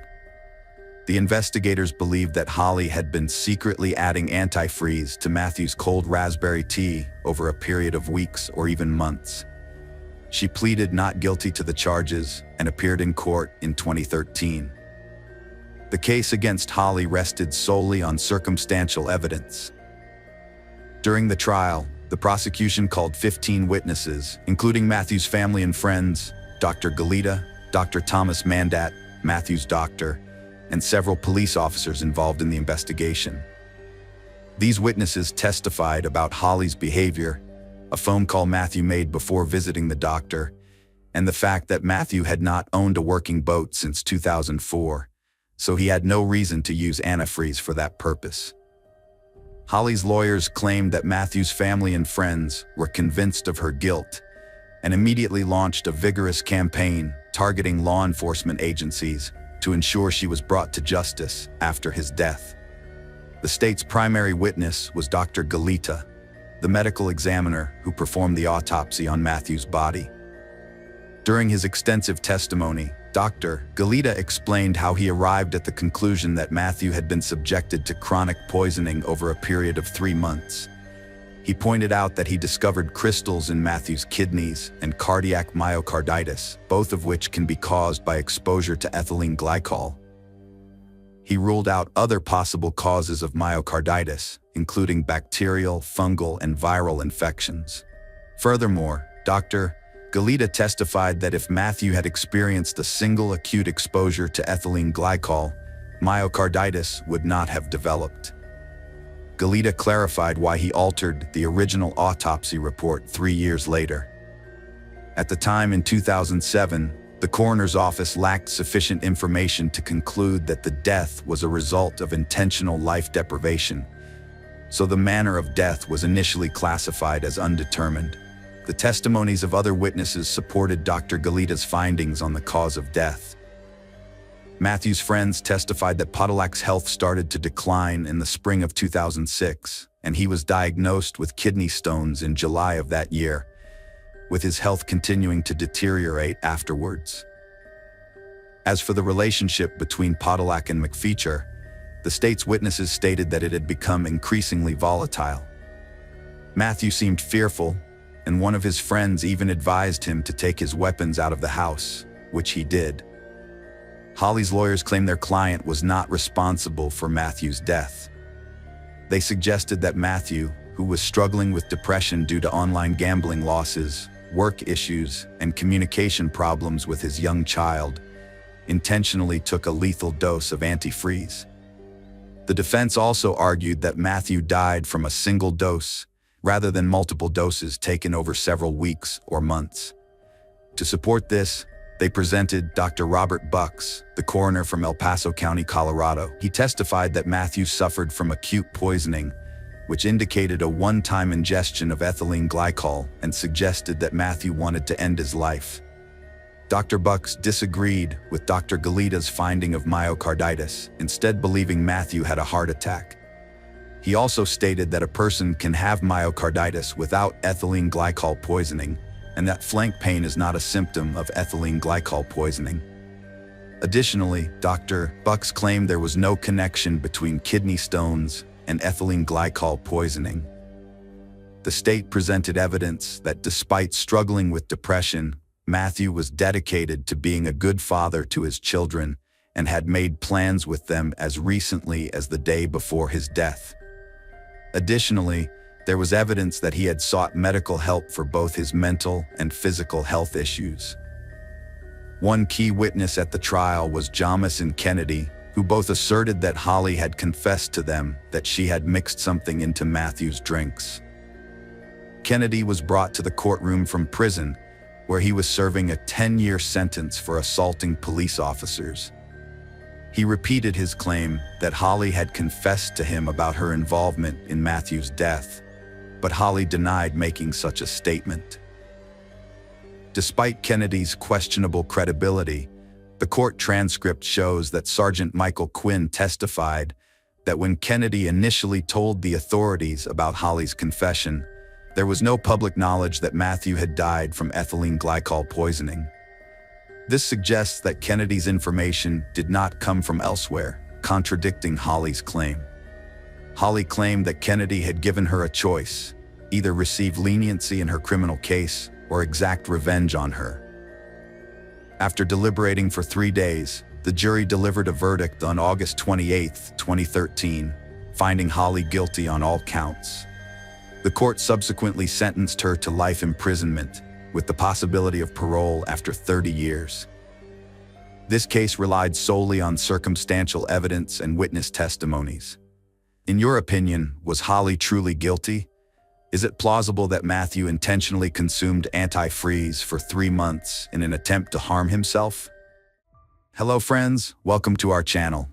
Today we're going to take a look at another horrible case with you. The case of Jayden Parkinson. Jayden Parkinson was born in the UK on September 26, 1996, as the youngest of 3 children in a family troubled by her parents' tumultuous relationship. According to her mother, Samantha Shuri, Jayden and her siblings witnessed many unpleasant incidents. When Jayden was just 7 years old, her parents divorced, and she went to live with her father. Despite the physical distance, she remained extremely close to her mother, with whom she would talk every night over the phone, even though they lived in different places.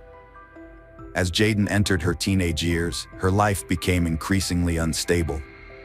According to Samantha, Jayden's father gave her too much freedom, allowing her to do as she pleased. As a result, she got involved with a group of people where she started smoking and drinking alcohol regularly.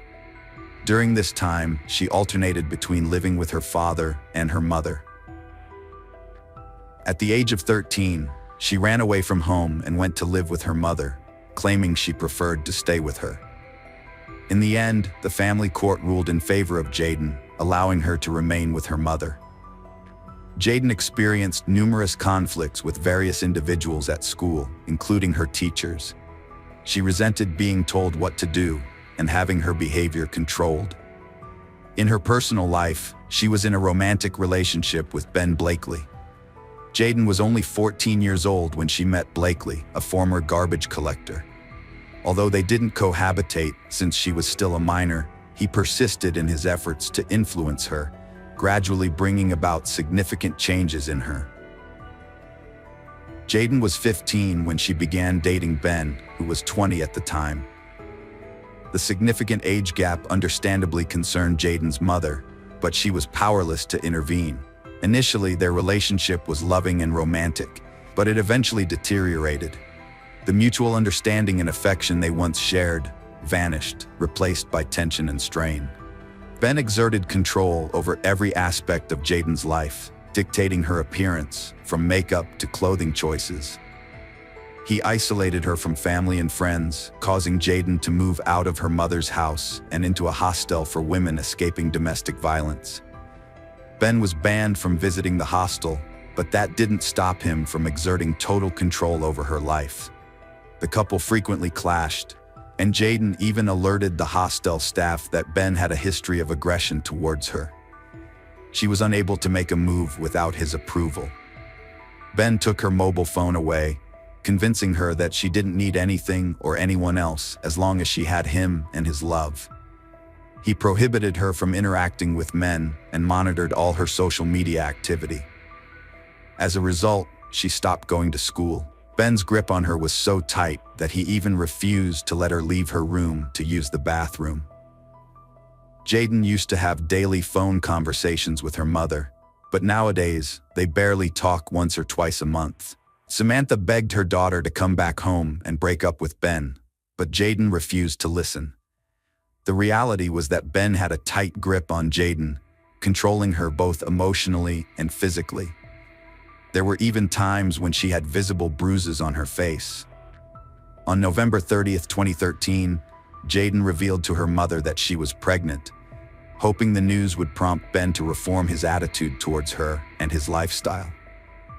She believed the baby would bring them closer together, and Ben would revert to the person he was when they first met. However, Ben failed to meet her expectations.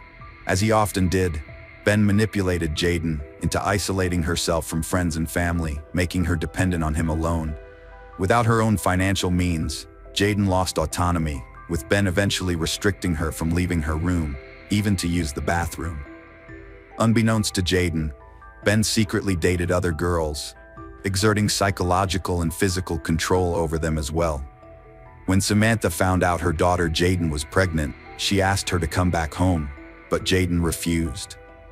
They had a meeting to talk it over, but Jayden was determined. She didn't want to cause her mother any more stress. After Jayden told Ben about her pregnancy, he flew into a rage and denied being the father of her baby. He even threatened to share naked photos and videos of Jayden on social media. A few days prior to her disappearance, Jayden reported Ben to the authorities, fearing he would share intimate photos and videos of her online. Ben possessed approximately 30 compromising photos and 13 explicit videos of Jayden, and she was desperate to prevent their public release. On December 3rd, Jayden failed to return to the hostel overnight, prompting the staff to launch a search effort, aware of the turmoil in her personal life. They contacted Samantha, Jayden's mother, by phone, but she was unable to provide any information about her daughter's whereabouts. Shortly after midnight on December 4th, 2013, the police received a formal missing persons report. After learning about Jayden's personal struggles, investigators attempted to reach out to Ben to see if he had any information about her disappearance. However, Ben was hostile and abruptly ended multiple calls, claiming he couldn't assist and had no idea where Jayden might be. Jayden had a troubled upbringing, marked by frequent conflicts with her family, and had a history of running away only to return home. As a result, her disappearance didn't initially seem out of the ordinary. On December 4th, the day the investigation started, police arrested Ben Blakely in the early hours, but this was not related to Jayden's disappearance. A few days earlier, Jayden had reported about Ben to the police, fearing he would post intimate photos of her online. Ben was arrested due to this incident. During his interrogation, the investigators did not know that Ben was a person of interest in Jayden Parkinson's disappearance case. Ben denied any intentions of posting Jayden's images online and was released on bail the same day. Samantha was distributing flyers featuring a picture of her daughter, Jayden, in an effort to gather information about her disappearance. She also utilized social media platforms to raise awareness about the case, hoping that someone might have witnessed something or possess knowledge about Jayden's whereabouts. While the investigation was ongoing, the police examined surveillance footage to determine Jayden's last known whereabouts. After retrieving CCTV footage from the hostel where Jayden lived, they found that she had departed to meet Ben but did not come back. This event took place on December 3rd. Additionally, Jayden was later spotted at Oxford railway station, where CCTV footage showed her walking in with Ben, and nothing out of the ordinary occurred in the video. Following their trail, investigators discovered that Ben and Jayden took a train to Didcot, a town roughly 10 miles from Oxford. The last confirmed sighting of Jayden was at Didcot train station. Surveillance footage captured the pair leaving the station. Typically, when Jayden ran away from home, she would reach out to a family member within a day or two to let them know she was safe. But this time, there was an eerie silence. As the days went by, Jayden failed to contact her family, friends, or post on social media, a stark departure from her usual behavior. Since the CCTV footage showed her boarding a train with Ben, he became the prime suspect in her disappearance. The police did not doubt that Ben knew where Jayden was and what had happened to her. The footage showed Ben returning to the train station alone, yet no one saw Jayden alive ever again. A week after Jayden's disappearance, on December 10th, 2013, the police took Ben Blakely into custody. They wanted to question him to determine what happened to Jaden after they were last seen together leaving the train station in Didcot. At the time, the police considered two possible scenarios. One, that Jaden was hiding of her own free will, and two, that Ben was holding her captive against her will at an unknown location. Ben displayed confidence during the interrogation. He claimed to be unaware of his ex-girlfriend's whereabouts, identifying her as Jaden. According to Ben, they had broken up, and she was now seeing another man. He suggested that the police should focus on speaking with this new boyfriend. Ben expressed his indifference to Jaden's current situation, stating that he had moved on and had a new girlfriend. He recommended that the police check her social media to determine her location and the people she was interacting with. Ben Blakely was arrested on suspicion of kidnapping and murdering Jaden, who was still missing. The police spoke to Jaden's friends to see if they knew of anywhere she might have gone, but their investigation only revealed that Jaden had drifted apart from her friends after starting a relationship with Ben. As a result, no one was aware of a potential hiding place for her. During the ongoing search for Jaden, investigators received crucial information from a taxi driver from Didcot. He said that at about 1 a.m. on December 4th, he picked up a passenger on a dirt road. He described the passenger as a young man with a large and heavy suitcase smeared with mud. The driver couldn't lift it and asked the taxi driver to help him. These circumstances made the taxi driver think about what was in the suitcase and that he could have witnessed a crime. The police investigation revealed that the taxi was summoned using Ben Blakely's mobile phone. When questioned further, Ben refused to provide any additional information. A detailed analysis of his mobile phone's location records showed that Ben had visited several sites in Didcot, including an abandoned countryside barn, which was where a taxi collected him that evening. A team of investigators, including criminologists and dog handlers, was sent to the location to conduct an investigation. It later emerged that Ben and Jaden had previously visited the area because Jaden's mother resided in Didcot, adjacent to the barn. The police discovered a bracelet that resembled the one Jaden was wearing. Trained service dogs, specialized in detecting deceased bodies, began barking inside the barn, suggesting that something was amiss, but Jaden's body was not found. This development likely had a connection to the suitcase Ben had with him when he got into the taxi. The police appealed for public assistance, requesting that anyone who saw a man carrying a large suitcase in the Didcot countryside come forward with information. Meanwhile, officers visited homes door to door and questioned residents of the houses nearest to the abandoned barn. Since the train station video footage showed Ben and Jaden were not carrying a suitcase, investigators sought to determine where Ben acquired the suitcase. On December 14th, the police finally found the answer to their question. During their investigation, they discovered that Ben Blakely's grandmother, grandfather, and younger brother Jake lived near the abandoned barn. When the police visited Ben's grandmother, the first thing she asked was if they were there about the suitcase. She explained that Ben had borrowed a suitcase from her a few days earlier, arriving in a hurry and dumping its contents on the floor without explanation. According to Ben's grandmother, he returned the suitcase 2 days later and discarded it in the barn, but it was dirty when he did so. Additionally, she mentioned that 2 shovels had gone missing, only to reappear later, covered in a thick layer of dirt. Ben's need for 2 shovels raises suspicions that he may have had an accomplice. A possible partner in crime is 17-year-old Jake Blakely, a friend of Jaden's who met Ben through their mutual friend. Several witnesses reported seeing Ben and Jake together, riding dirt bikes. As the investigation into Jaden's disappearance unfolded, Jake was arrested on suspicion of being involved in the crime. Meanwhile, the police sent the suitcase Ben had returned to his grandmother's barn to a laboratory for analysis, hoping to determine if it contained any traces of Jaden's DNA. Based on all available evidence, investigators developed a theory that Jaden was killed in an abandoned barn then placed in a suitcase and moved to another location where the perpetrator buried her. However, due to the vast area of fields surrounding Didcot, finding Jayden's body was a daunting task. To aid in the investigation, police utilized aviation to narrow down the likely burial site. Through aerial photography, they identified 10 locations with recent significant changes to the soil surface. Although police checked several locations, it yielded no results. It wasn't until they thoroughly investigated all 10 places of interest that they finally found Jayden's body. A surprising development emerged in the case. Jake Blakely began working with the police, directing them to investigate his uncle's grave at a local cemetery in Didcot, adjacent to All Saints Church.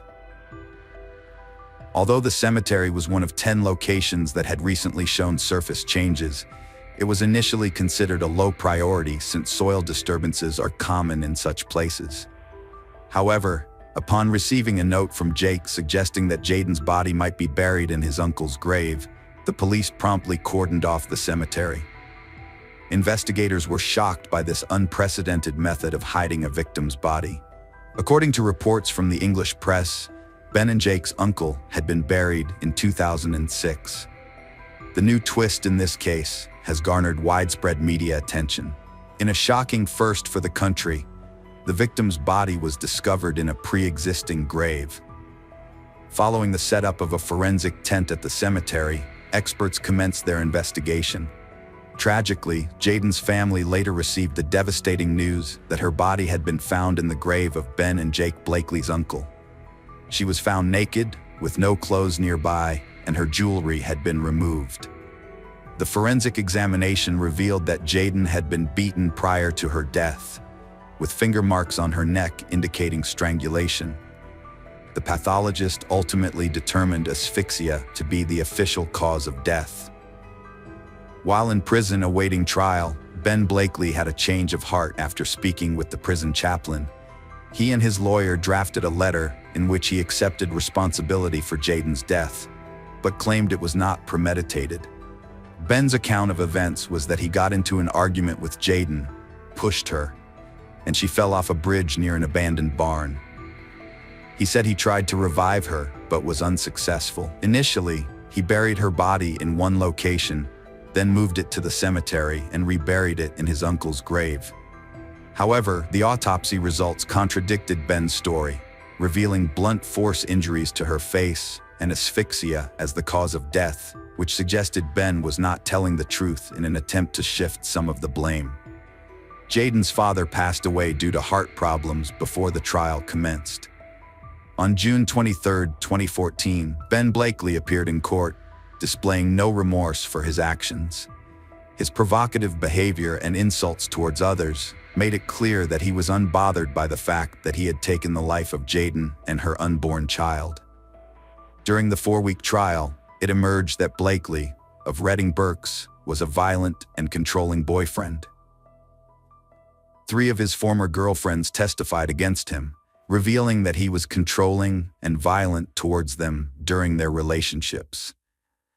They alleged that he would confiscate their phones, physically assault them, and even grab them by the throat if they dared to answer back, or if he suspected them of cheating on him. The short-tempered, ginger-haired murderer's outbursts were evident throughout the trial. The judge repeatedly warned him for using foul language in the dock and while on the witness stand, where he continuously shouted at prosecutor Richard Leam and used profanities. His fits of rage were too overwhelming for Jayden's mother and other relatives, who were forced to leave the courtroom in tears on several occasions. Judge Patrick Eccles even had to remove Ben from the courtroom one day, sending him to the cells, and continued the trial in his absence. Although Jake Blakely is under 18, Judge Eccles decided to allow his name to be reported in the media because he believed it was important for the public to know. Jake has admitted to perverting the course of justice, but claims he thought he was burying either weapons or dead animals at the time. His sibling Ben had promised to give him an Xbox game console and £100 if he carried out the malicious act. The jury viewed CCTV footage that showed Ben and Jayden entering an Oxford train station and boarding a train to Didcot. The footage also revealed Blakely returning alone, looking down in an apparent attempt to conceal his face. According to the prosecutor, the crime was premeditated. The argument is that Blakely deliberately lured Jayden to a secluded location, an abandoned barn in another town, where he could take her life without being seen. What other plausible reason could there be for him to take Jayden to such a location after discovering she was pregnant? Jayden was eager to start anew, but Blakely had grown accustomed to controlling every facet of her life and would not relinquish his grip. Moreover, he was unwilling to become a father. The jury deliberated for 20 hours before reaching a verdict, with 11 out of 12 members agreeing. Ben Blakely was found guilty of intentionally taking Jayden Parkinson's life.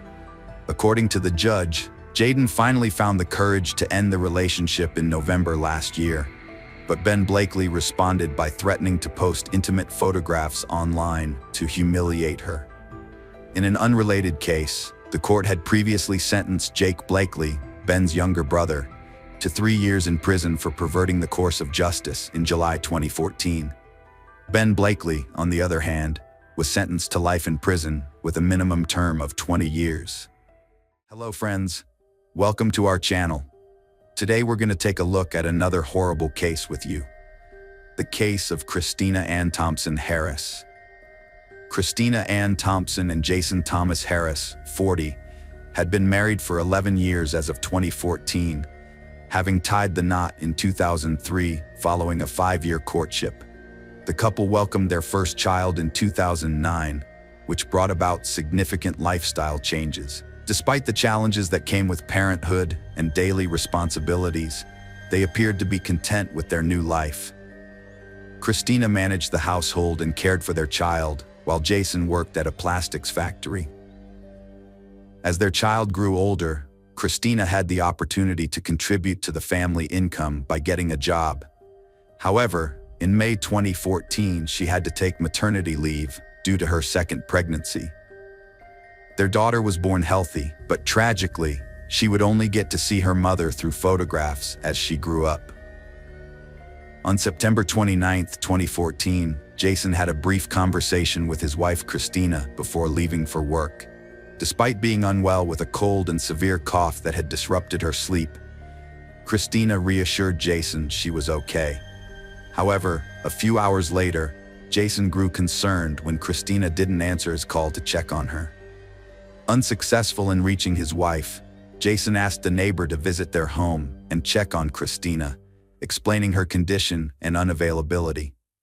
The neighbor found the front door unlocked, and upon entering the bedroom, discovered Christina lying unresponsive on the bed.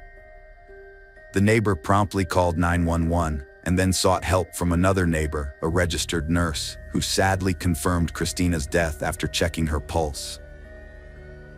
2 days after Christina's death, the medical examiner determined that the cause was an overdose of a banned substance. This verdict stunned her family and friends, who were convinced she had never touched illegal drugs. Christina's mother, Kathy May, disputed the finding and told the police that her daughter had seemed well when they last met, the day before her death. The police then questioned Jason Harris's claim that his wife was battling a cold. According to Kathy May, Christina had confided in her about the difficulties in her marriage to Jason, who was unhappy but reluctant to divorce due to concerns about child support and custody of their 2 kids. The neighbors who discovered Christina's body provided the police with some interesting information. They claimed that Jason had told them that the night before his wife's death, he had made her a bowl of cereal with milk, and while they were eating, Christina suddenly lost consciousness and dropped the plate. The police were aware that it would be difficult for Christina's loved ones to accept that someone they knew so well had a secret dark side. However, as the investigation progressed, the police began to question whether Christina had indeed taken any illegal substances. Despite the official findings, Christina's family refused to give up, convinced that Jason Harris was involved in her death. Christina's mother and sisters persuaded the police to test her breast milk, which led to a historic first in Michigan, using breast milk as evidence. Despite the trust of her family, neighbors, and colleagues that Christina didn't use illegal substances, her milk was tested. Notably, her workplace and the hospital where she gave birth to her second child had already tested her for prohibited substances, with negative results. At the time of Christina's death, her second child was 4 months old, and she had been breastfeeding. Both Christina's mother and Harris confirmed that she was cautious about her consumption due to breastfeeding, as she didn't want to harm her baby. Christina would express and freeze her breast milk, with some bags stored at her mother's house. The police examined 3 dated bags of frozen milk, which revealed no traces of banned substances. The expert analysis included milk samples frozen shortly before Christina's death, indicating she didn't consume the substance that caused her death. Only one person claimed that Christina had used banned substances, and that was Jason Harris's sister. This led investigators to take a closer look at Jason and consider the possibility that Christina's death was a deliberate act of deprivation of life. The investigation was slow going, and it's unclear how it would have turned out if Christina's family hadn't been actively involved in uncovering the truth. Christina's mother constantly reminded the Davidson police about her daughter, and in August 2016, almost 2 years after Christina's death, Kathy Mays successfully got the Davidson police to hand the case over to the Michigan State Police, with new investigators taking over. As the story unfolded, they discovered a lot of information about Jason Harris's character and behavior before and after his wife's death. Harris had been having multiple affairs, and Christina was aware of them, confiding in family and coworkers that Harris had been texting another woman even while she was in the hospital giving birth to their youngest child via C-section. Christina told a coworker that if she turned up dead, it would be because of Harris, and when asked if she was serious, she confirmed that she was.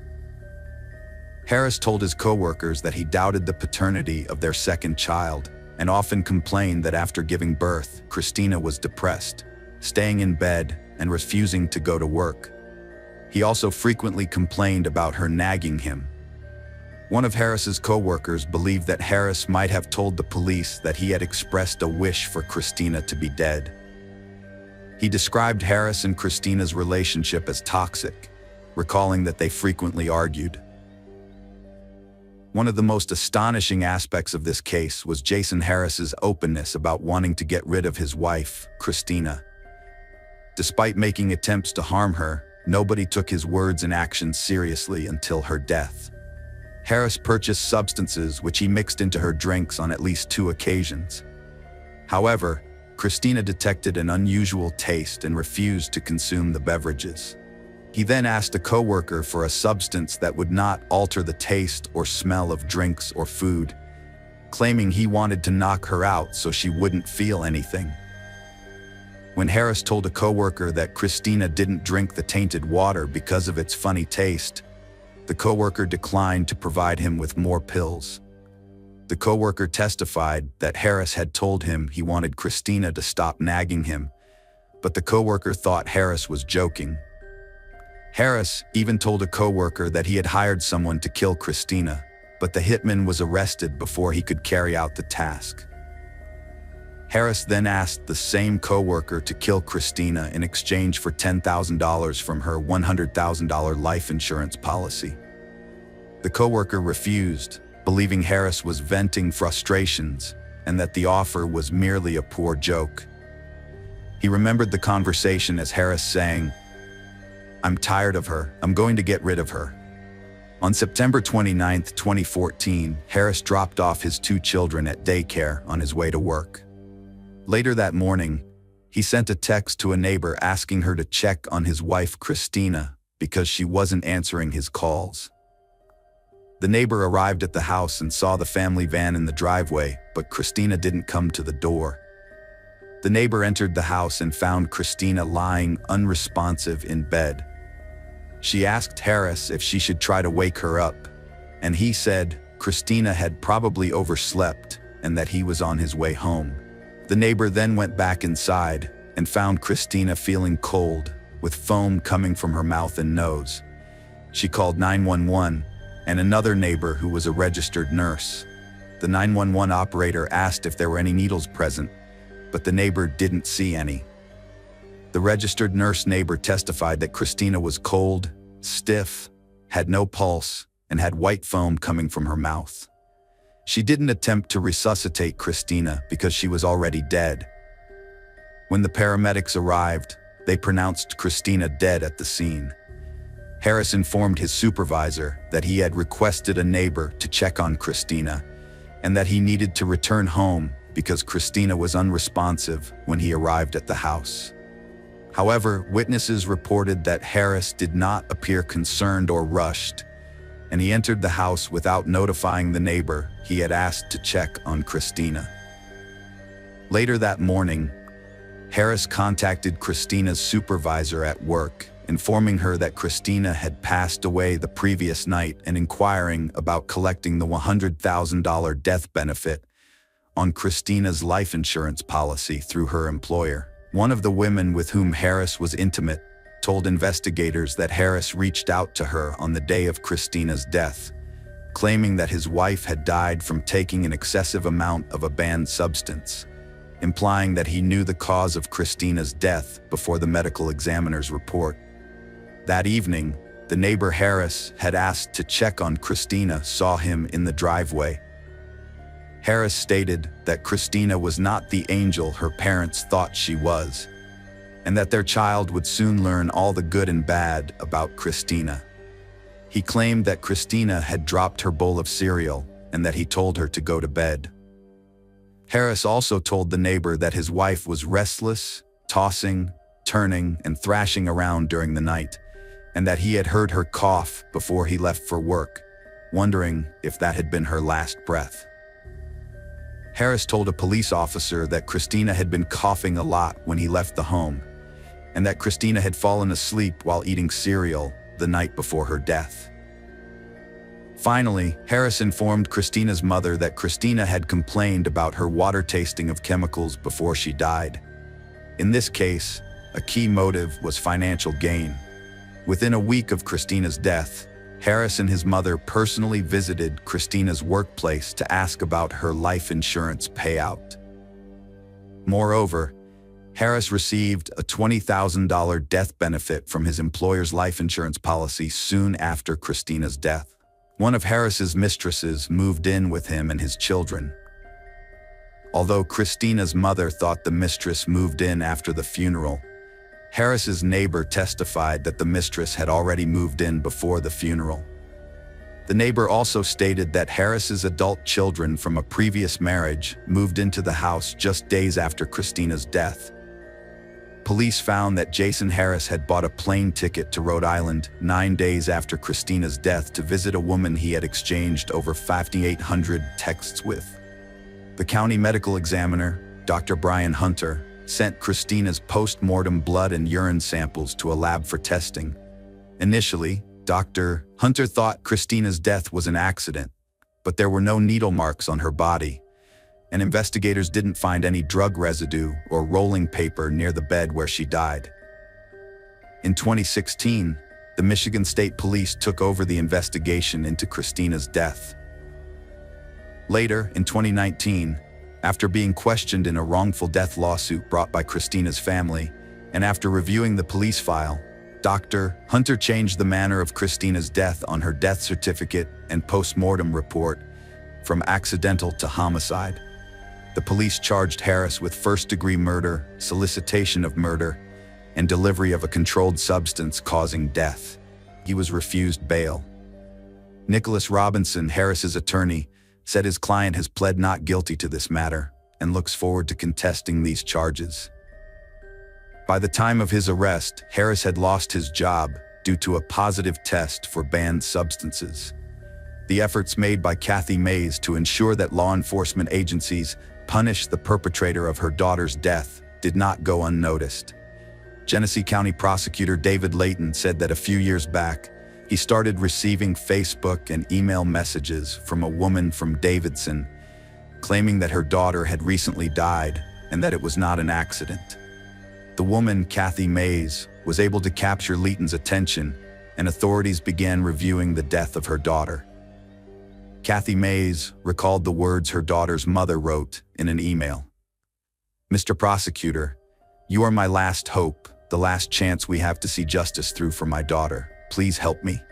Leighton stated, "I was, and remain to this day, thoroughly convinced that her daughter's death was not accidental, but rather the result of foul play. However, it was Mays's relentless pursuit of justice for her daughter that ultimately led to this moment, and it is her effort that prompted Leighton and his office to present her with the Crime Victim Advocate of the Year award."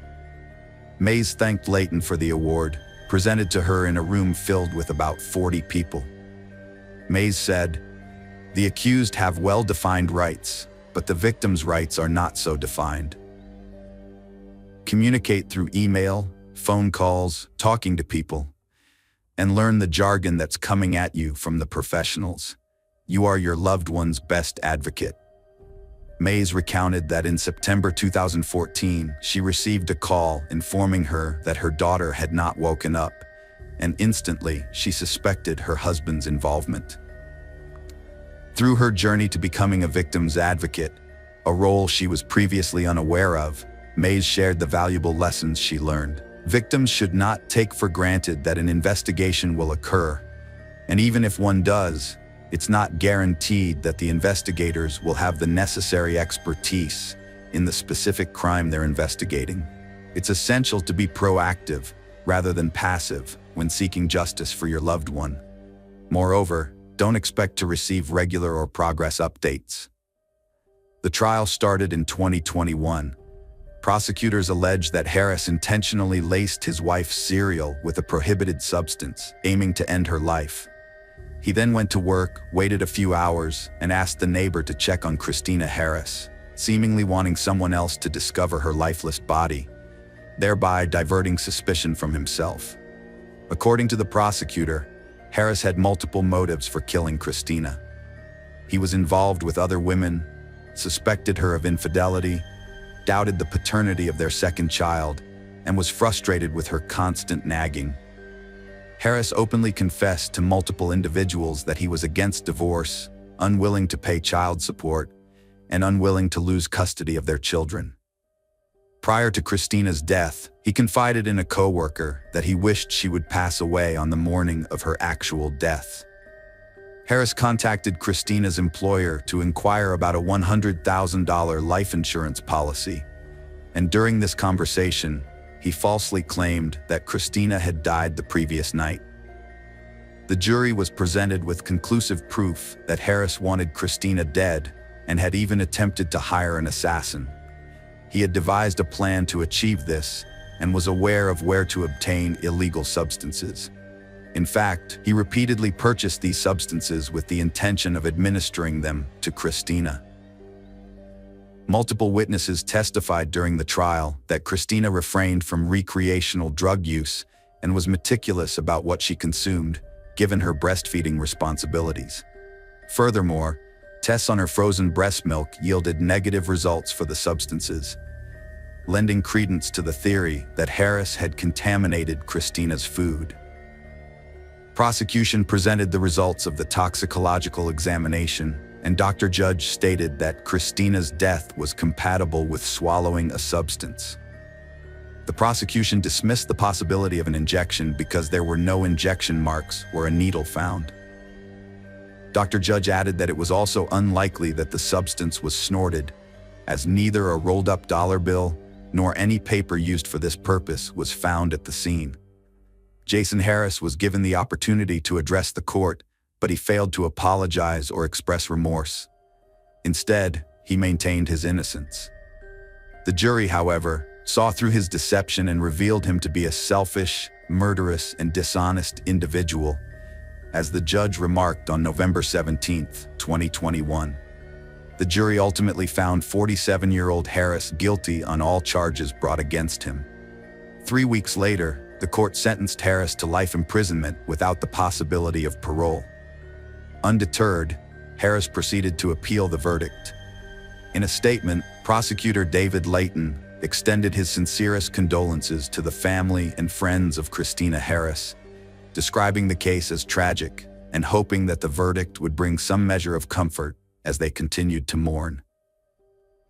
Harris requested a new trial, citing his trial lawyer's ineffective assistance. Specifically, he argued that his lawyer failed to obtain an independent expert opinion on the prosecution's evidence and did not consult with an independent toxicologist. The lawyer's trial strategy had been to show that Dr. Hunter's opinion on the manner of death was based on flawed information.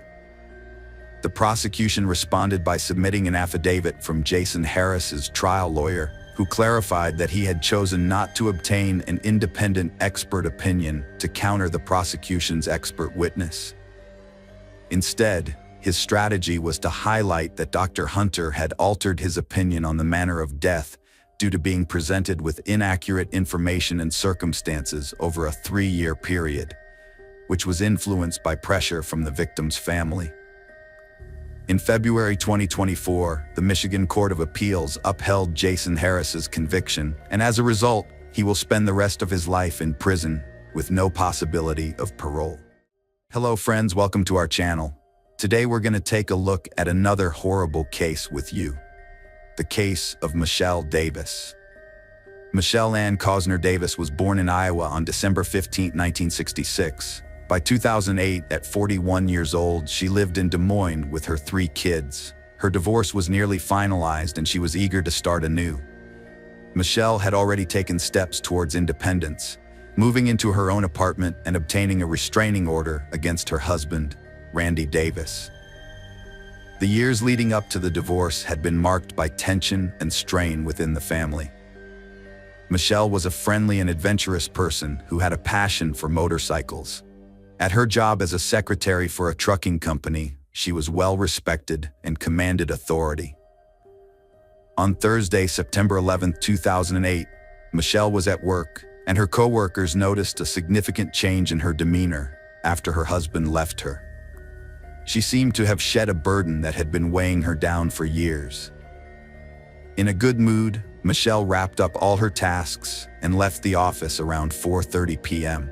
After a short time, eyewitnesses started calling 911 to report a serious accident on Interstate 235.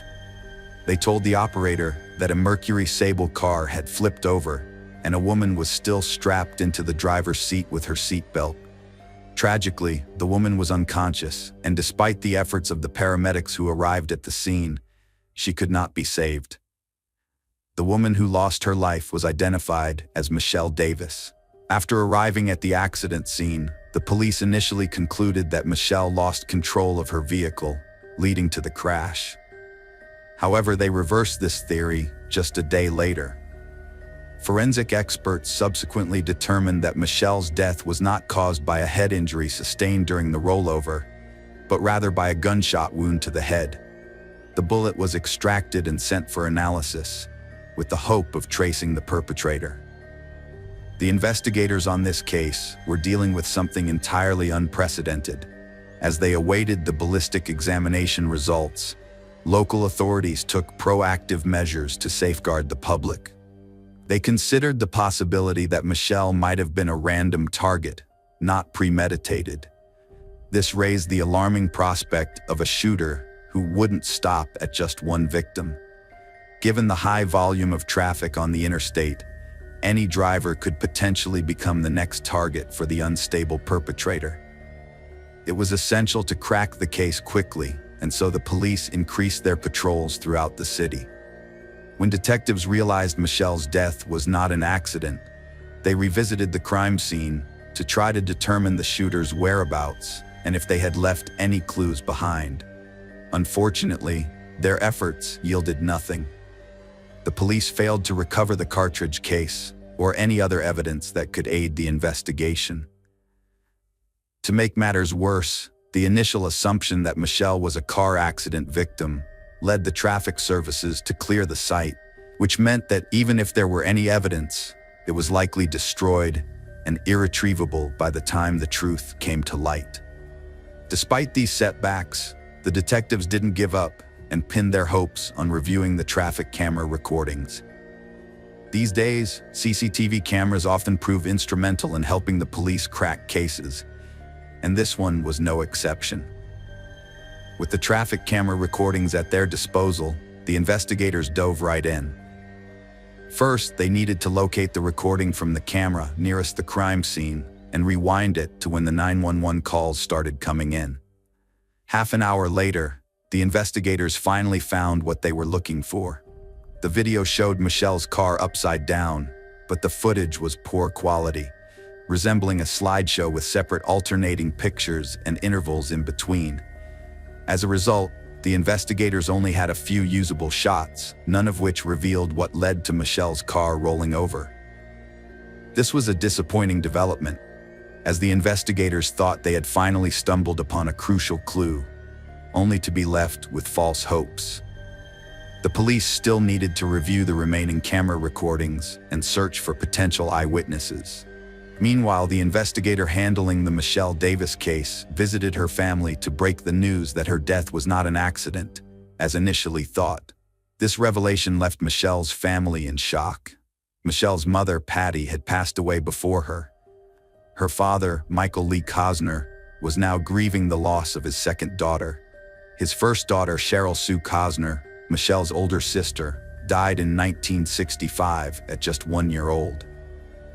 43 years later, Michael Cosner was facing the unbearable loss of another child.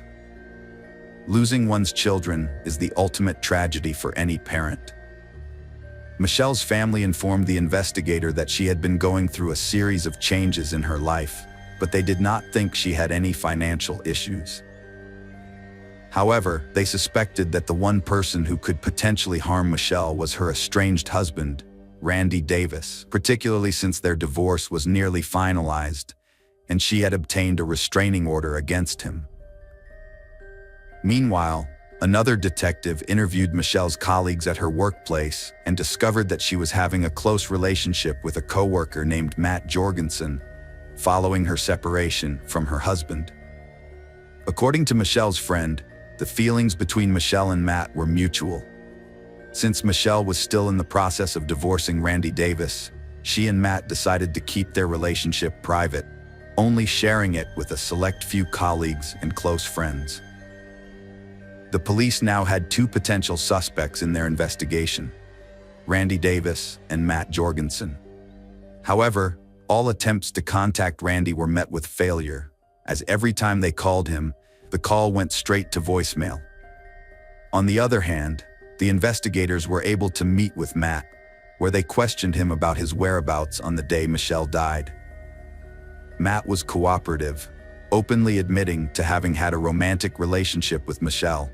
He claimed that they never had any arguments or fights. Matt was visibly shaken by Michelle's death and provided every detail of his activities on the day she died. After verifying his alibi, the police were able to eliminate him as a suspect. The ballistic examination results revealed that the crime was committed with a .22 caliber rifle. According to experts, the shot was fired at close range. Given that the incident occurred while Michelle was driving on the interstate, police suspected that the shooter was likely in another vehicle that was driving alongside Michelle's car.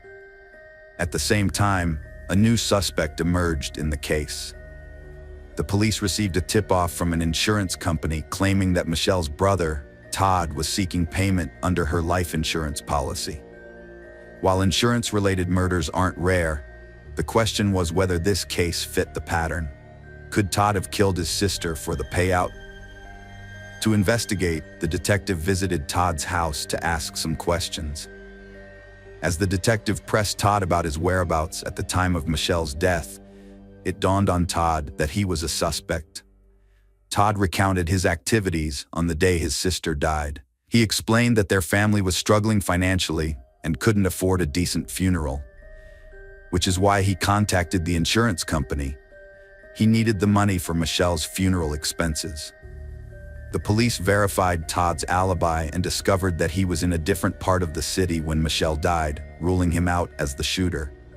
However, Todd still gave the police information that allowed them to find another suspect, Michelle's stepson, Josh. When Michelle married Randy, he already had a son from a previous marriage. At the time of Michelle's death, Josh was already an adult. He was a Marine who returned home from the Army shortly before someone fatally wounded Michelle on the road. Josh knew how to handle weapons, which made him one of the suspects. The police started analyzing whether Josh had motives for committing this crime.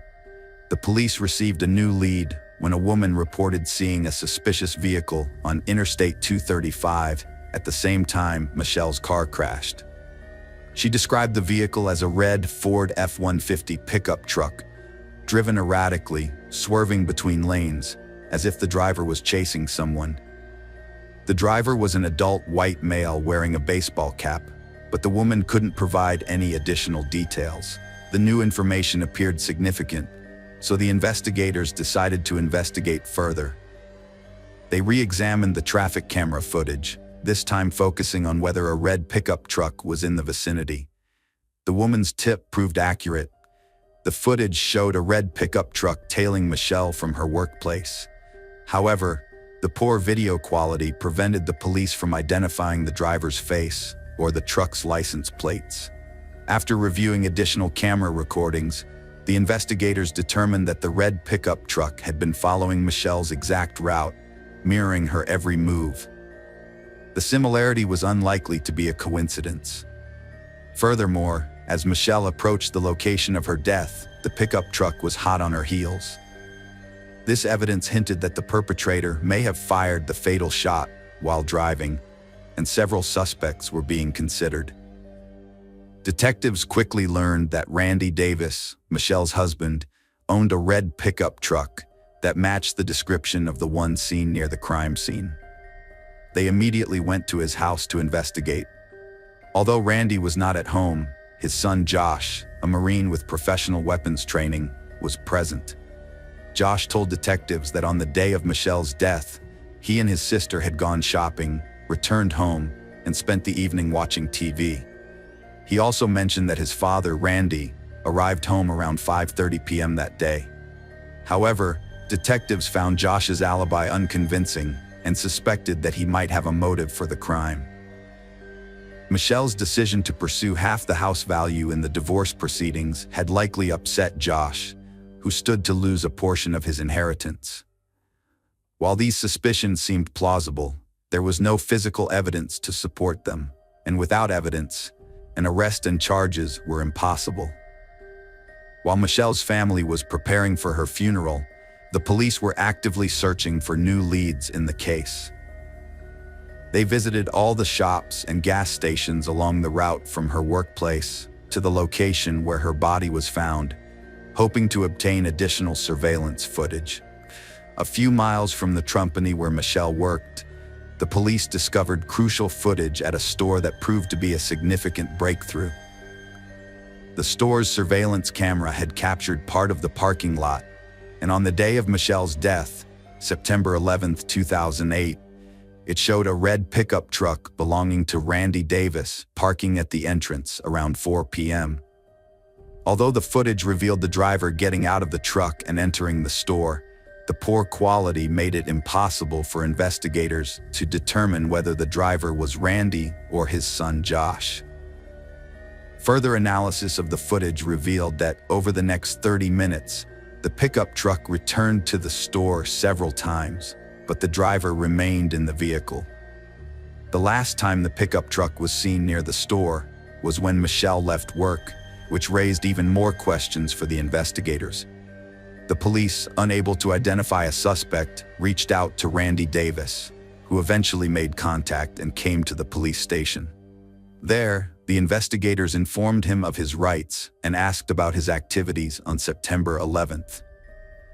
Randy mentioned his difficult divorce from Michelle, his wife of 17 years, and claimed to have been at work that day.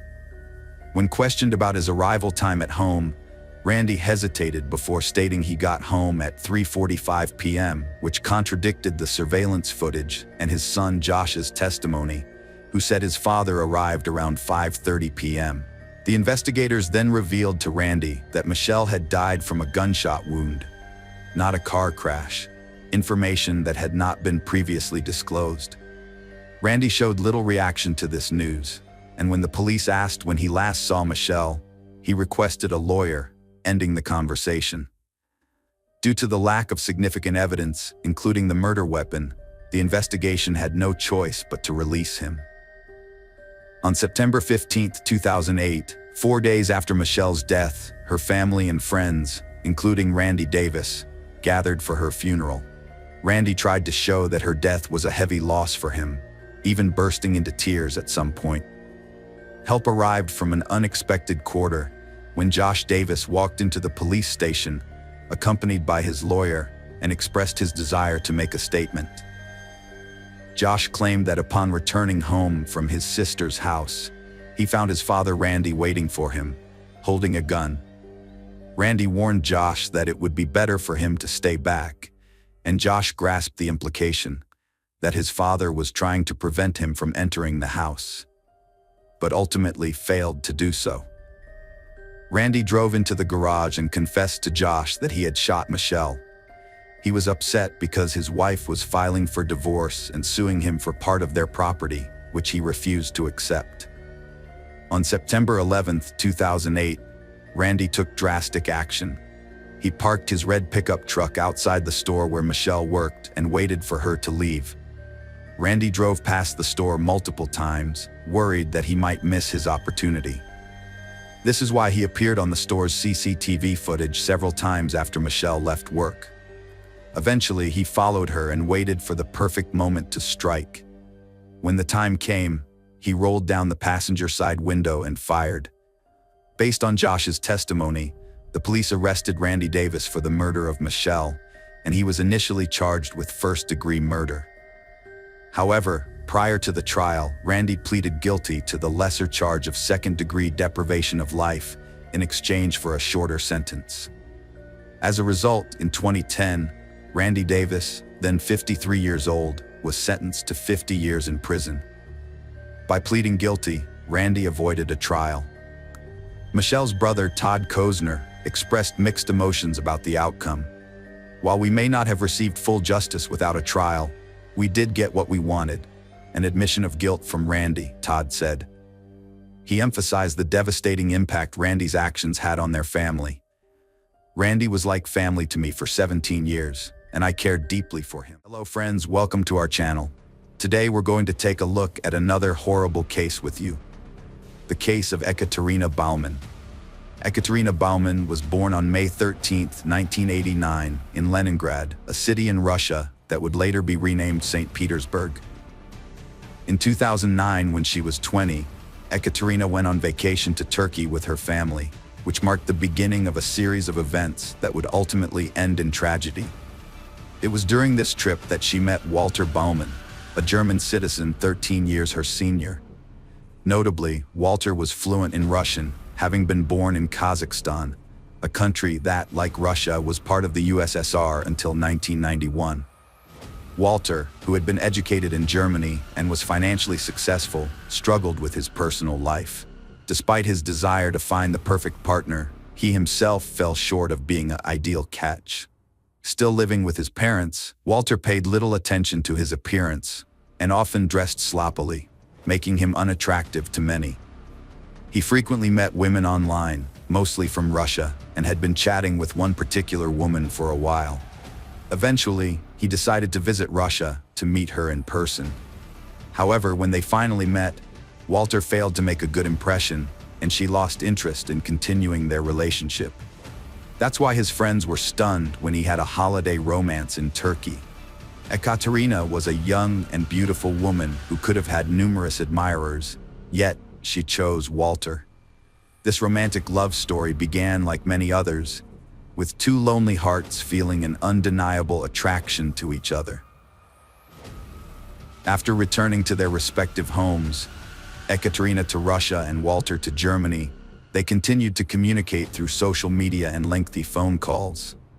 Walter told his friends about Ekaterina's kind nature and beauty, and how they would spend hours talking on the phone and even exchange poetry. He would occasionally visit her in St. Petersburg, investing a significant amount of money in these trips.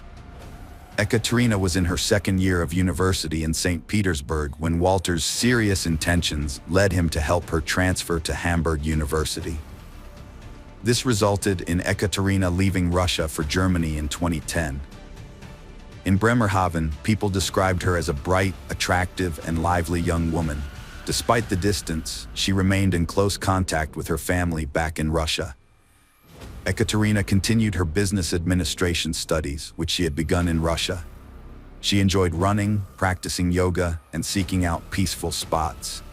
A few months later, Ekaterina and Walter got married. According to Alexander, a friend of Walter's who had experience as a wedding photographer, their ceremony was lavish.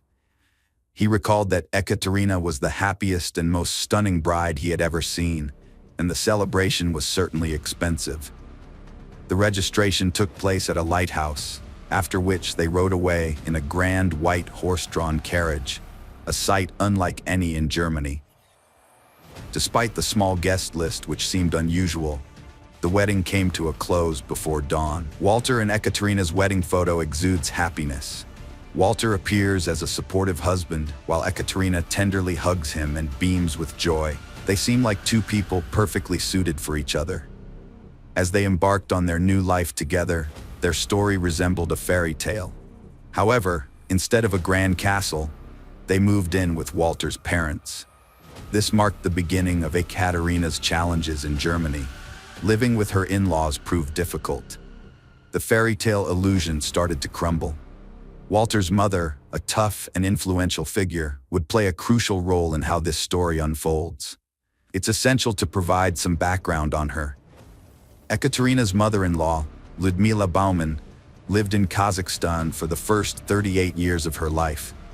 She excelled as a student and went on to hold various jobs, including assistant chemist-technologist, chemical engineer, and middle school teacher. At 18, she got married and had a son, who became the center of her universe. Ludmila's family had German ancestry, which led them to leave Kazakhstan for Germany, where they settled in Bremerhaven. She worked at a marine institute dedicated to researching global warming and participated in around 25 expeditions, including Arctic explorations. Ludmila's immigration story inspired many fellow immigrants in Germany, earning her a place of honor with her portrait displayed at the Immigration Center in Bremerhaven. Ludmila struggled to come to terms with her son Walter being a grown man in his 30s. She would frequently call him, inquiring about his whereabouts and when he would return home, due to her overprotectiveness, as a result of him being her only child.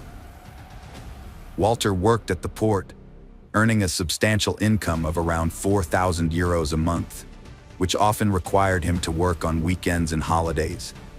While not a workaholic, he was frugal and saved most of his earnings.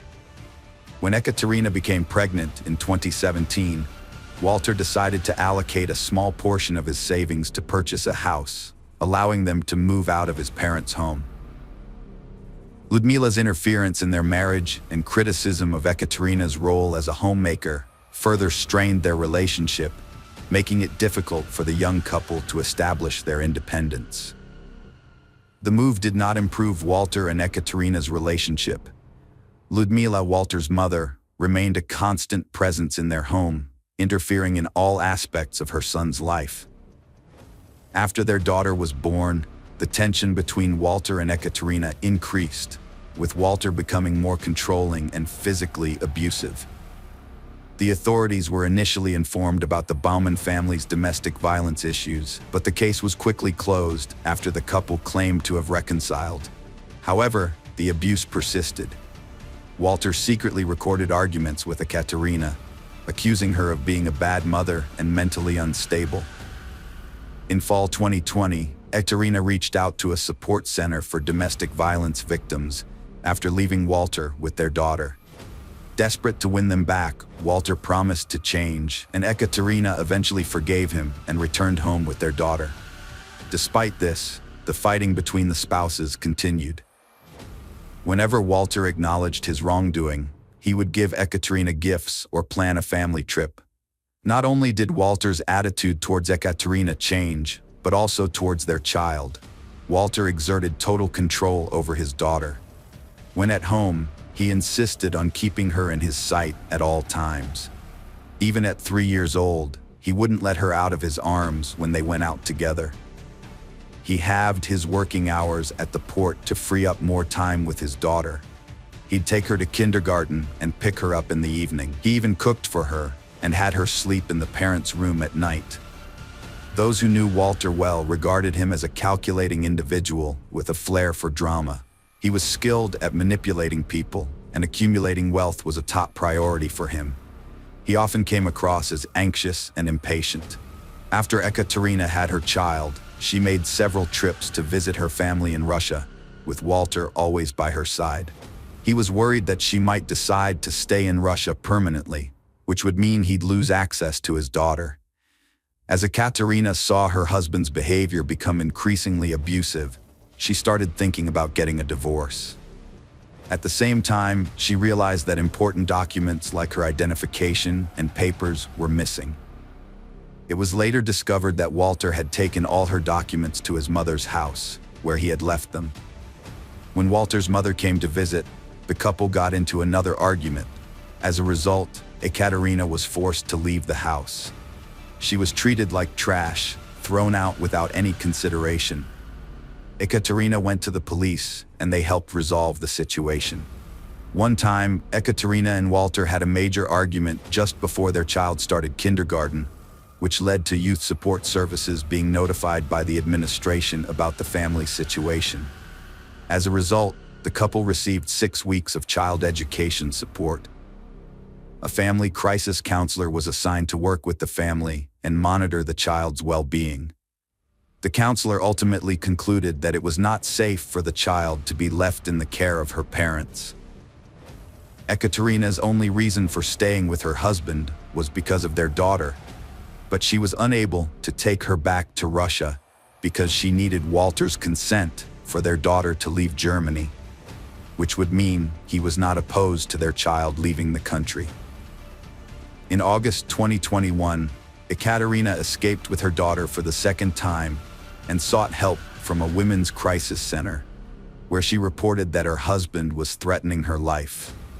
However, social services recommended placing her 5-year-old girl in an orphanage, a move that a psychologist from the Youth Affairs Department deemed extremely dire. Ekaterina initially agreed to let the Youth Affairs Service place her daughter in foster care, but Walter and his mother opposed the idea.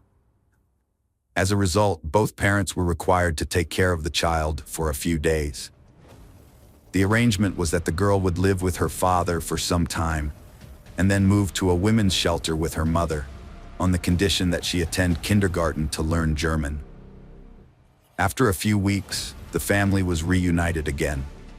According to some Russian sources, Ekaterina had unpleasant roommates at the women's shelter, and the kindergarten the daughter was required to attend was too far away.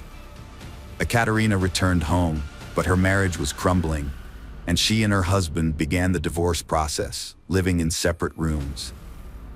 Her desire to return to Russia grew, but Walter, her husband, refused to let her take their daughter, insisting the child stay with him in Germany. In December 2021, Ekaterina traveled to St. Petersburg alone, where she met a Russian pilot from Omsk, whom she had met online. Following her trip, she returned to Germany in mid-January 2022 and continued her daily online chats with the pilot, exchanging romantic messages. However, on February 4th, 2022, Ekaterina suddenly stopped contacting her family. She packed an empty suitcase, taking 13,000 euros from her husband's savings, and left. She abandoned her phone, keys, clothes, and most distressingly, her 5-year-old daughter. Walter, Ekaterina's husband, gave the following account to the police on February 6, 2022, after Ekaterina's parents were unable to contact her for 2 days and requested the German police to perform a welfare check. Ekaterina's mother, Svetlana, explained to journalists that they discovered her disappearance in an unusual manner, as they couldn't reach her for several days. According to Walter, he last saw Ekaterina on February 5th and assumed she wasn't responding because she had no money on her balance. The entire city launched a massive search for Ekaterina, scouring every inch of the city, posting flyers, and examining every possible scenario. Amidst the flurry of activity, one person who seemed remarkably unconcerned was Walter. While others were busy plastering the city with missing person posters, Walter was engrossed in renovating his house. It took 4 days for the police to finally investigate the Baumann family home, where Ekaterina was last seen. By that time, Walter had completed the renovations, including painting the floors in the guest room and replacing the couch. Moreover, he was observed buying a large quantity of cleaning supplies from a local store. During the investigation, the police discovered that the surveillance footage from the house's video cameras had mysteriously vanished. They conducted a 3-hour search of the house, accompanied by a detection dog that was led through the garage and the house. The dog exhibited slight agitation in the garage, but failed to provide any concrete indication. Initial tests by the crime scene investigators yielded no evidence within the house or garage. However, they did find a knife and an electric shocker in the cluttered car, which were seized as potential evidence. The officers were struck by Walter's apparent lack of concern for his missing wife.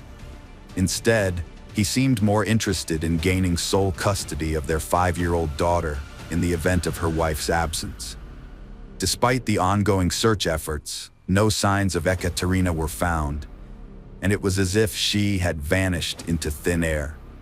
The police knew that it was highly unlikely for a young mother to abandon her daughter, personal documents, and phone in a foreign country. Walter's statement that Ekaterina had left with an empty suitcase only fueled the police's suspicion. The mysterious disappearance of Ekaterina sent shockwaves throughout the city and beyond. Even strangers, including women who had never met Ekaterina, banded together to search for her, vowing to continue until the truth was uncovered. 2 weeks after Ekaterina's disappearance, a massive search effort was organized, with around 400 volunteers, including rescue dogs, scouring Bremerhaven in North Germany. The incident sparked a huge reaction on social media, and Ekaterina's family managed to draw attention to her disappearance in Russia, with the story being featured on major Russian TV channels. Ekaterina's mother revealed to journalists that her daughter had been in a 12-year relationship with Walter, but for the past year and a half, their marriage had been marked by constant arguing, with Walter physically abusing Ekaterina on multiple occasions. She claimed that Walter had isolated Ekaterina from others, taken away her identification documents and bank cards, and prohibited her from meeting anyone. On March 1, 2022, a disturbing discovery was made 25 days after Ekaterina's disappearance. In Bremerhaven, a passerby out for a walk found a strange suitcase that had washed up on the River Weser shore. The gruesome contents included human body parts packed in garbage bags, but not all of the remains were found. Tragically, the victim was identified as 32-year-old Ekaterina Baumann. In a chilling twist, the suitcase was found near the same lighthouse where Ekaterina had exchanged her vows. The discovery of the suitcase was a crucial breakthrough in the investigation, as it could have easily floated out to the North Sea, leaving Ekaterina's fate a mystery forever. Instead, her loved ones were forced to bid a final farewell to their beloved daughter, mother, and friend. Following the discovery of the body, the family's house was searched for a second time, and forensic experts spent several days collecting and analyzing evidence. The police investigation uncovered a trove of suspicious items, including a bottle of strong sedative found in Ekaterina's blood, single-use gloves, foil, adhesive tapes, and large quantities of garbage bags and cleaning products. In the garage and shed, investigators found canisters of acetic acid, solvents, and bleach, as well as a set of suitcase keys and the pink scarf Ekaterina wore in her last selfie. Notably, the police found very few of Ekaterina's personal belongings, and most of her clothes had been discarded. A cherished wedding photo, a reminder of happier times, was hidden behind the piano.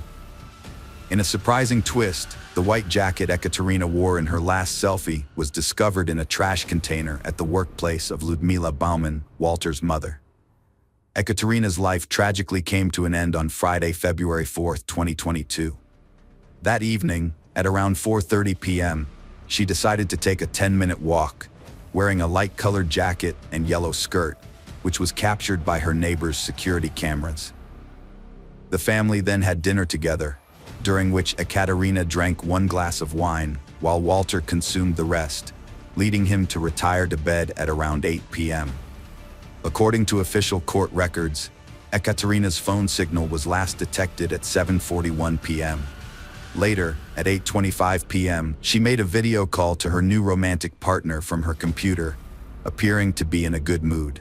She promised to call him again after putting her child to bed, but unfortunately, she never made that call, nor did she contact anyone else that evening. 2 hours later, her Russian pilot acquaintance sent her a goodnight message, which remained unread. A subsequent forensic investigation revealed that Ekaterina had passed away approximately 2 hours after dinner, as confirmed by the analysis of her stomach contents. The autopsy showed traces of strong sedatives and alcohol in her bloodstream. Furthermore, the forensic experts discovered that her hyoid bone was broken and the cause of death was determined to be strangulation. The examination also revealed that very sharp tools were used to inflict additional injuries on her body. The next morning, Walter briefly opened his car door at 7:22 a.m. Later, at 10:20 a.m., he drove off and did not return until 4:49 p.m. 3 days later, Walter phoned his wife to perpetuate the story that she had abandoned him. He also sent her several texts, inquiring about her whereabouts with the question, "Where are you?"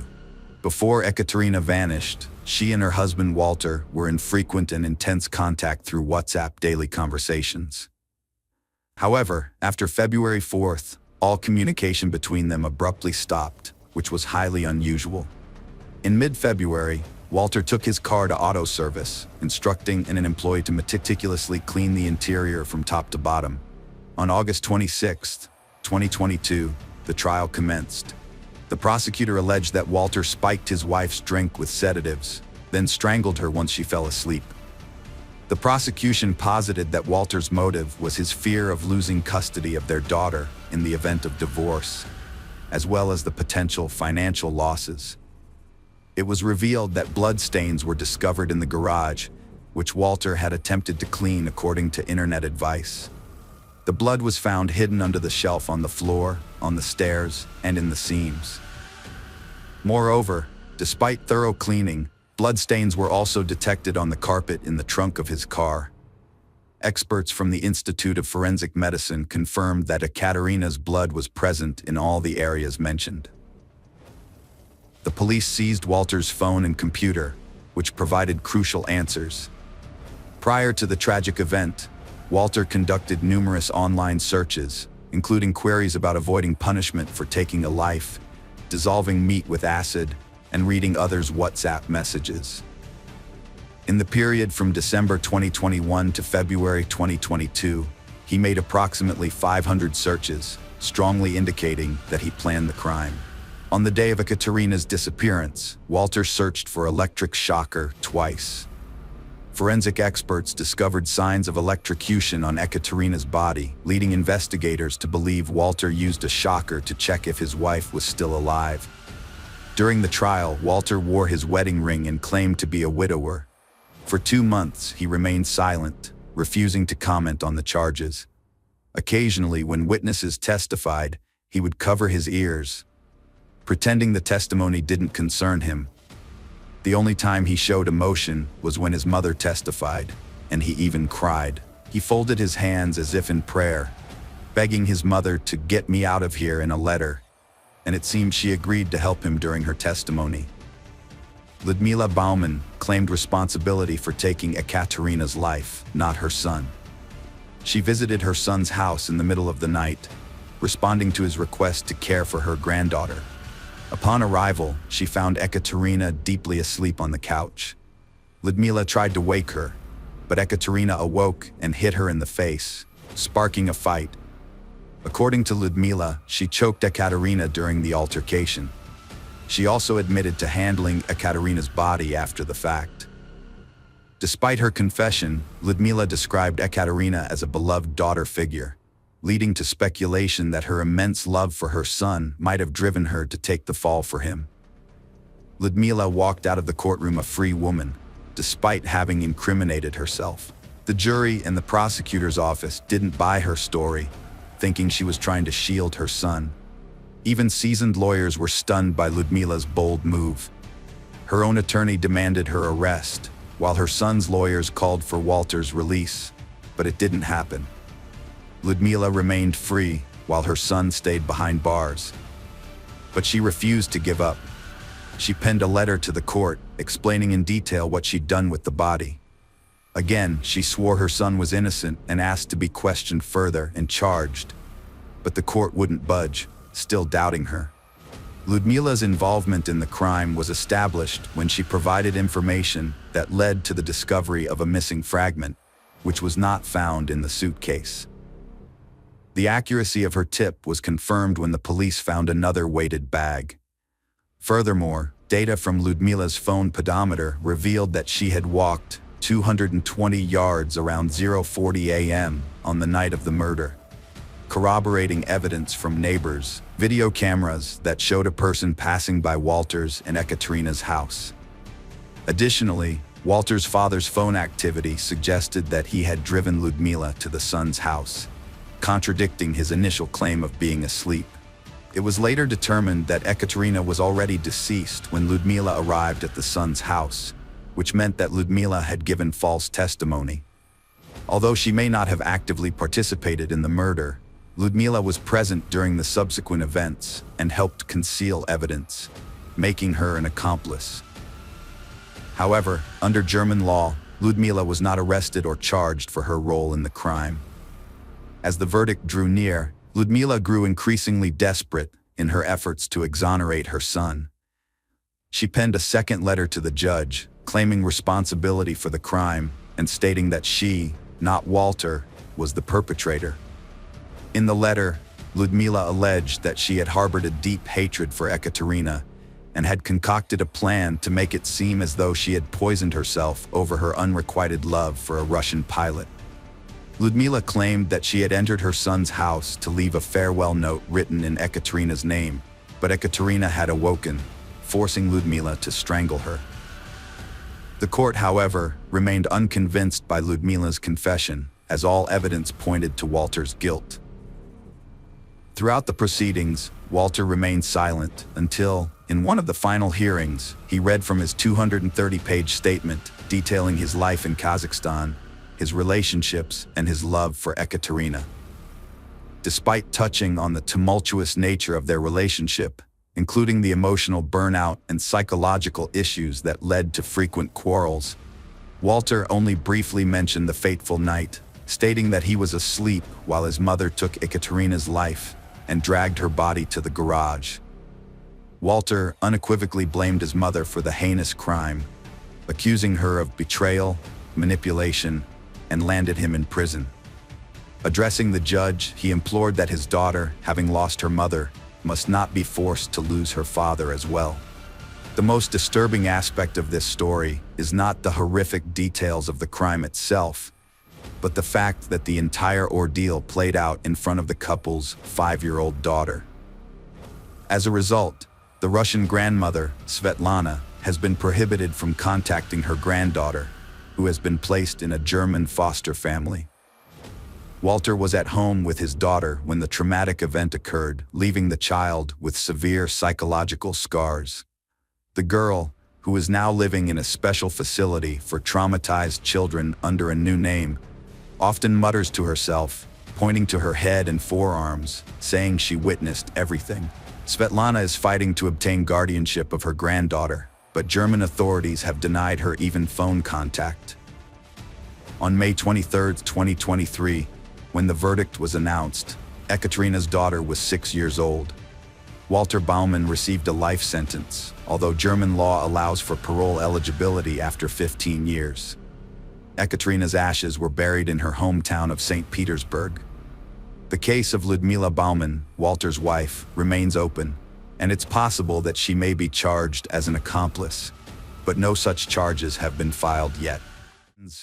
Welcome to our channel. Today we're going to take a look at another horrible case with you. The case of Brittany Gregory.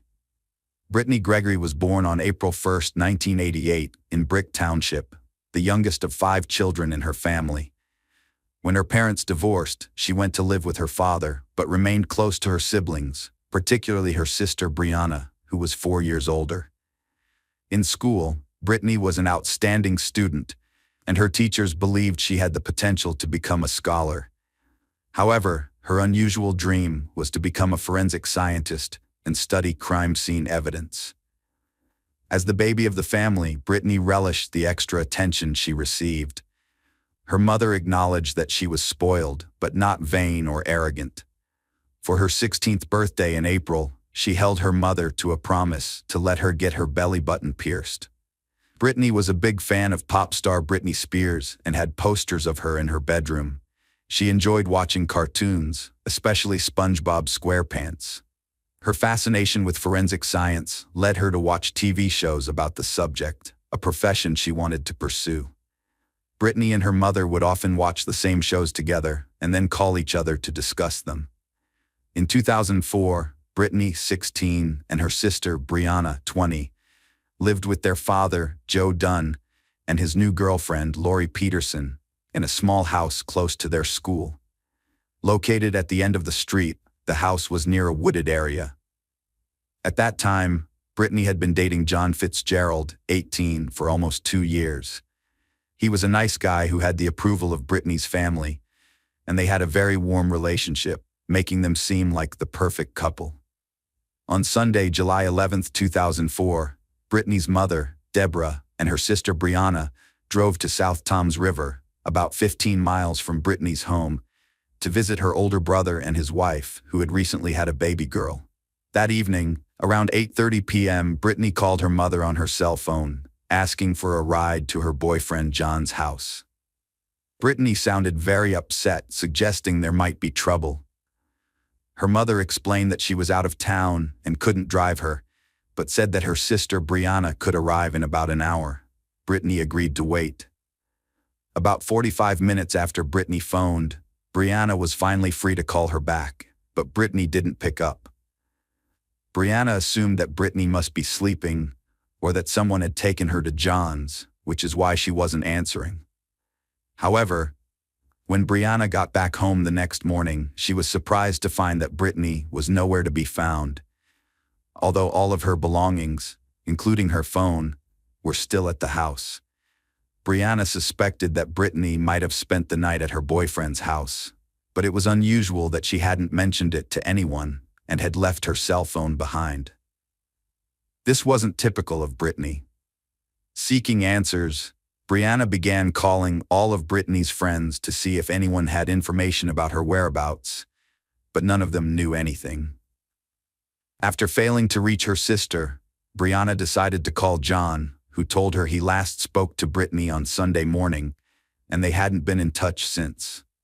Lori Peterson, a family friend who lived with the girls, reported that she returned home around 10 p.m. on Sunday night, but Brittany was nowhere to be found.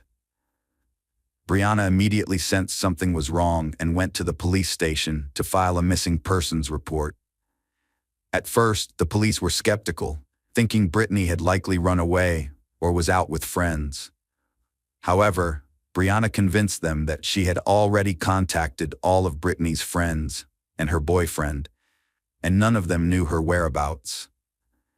Brianna was certain her sister wouldn't run away from home because she was an exemplary student who spent most of her time in the library.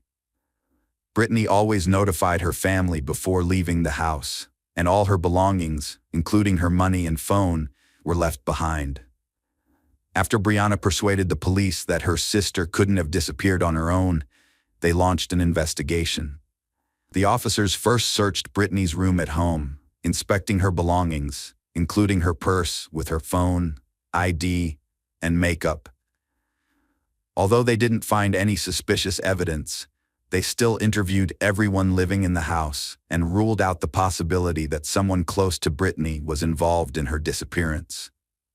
The police launched a thorough search of the area surrounding the house, checking every nearby residence, scouring the property, and interviewing neighbors.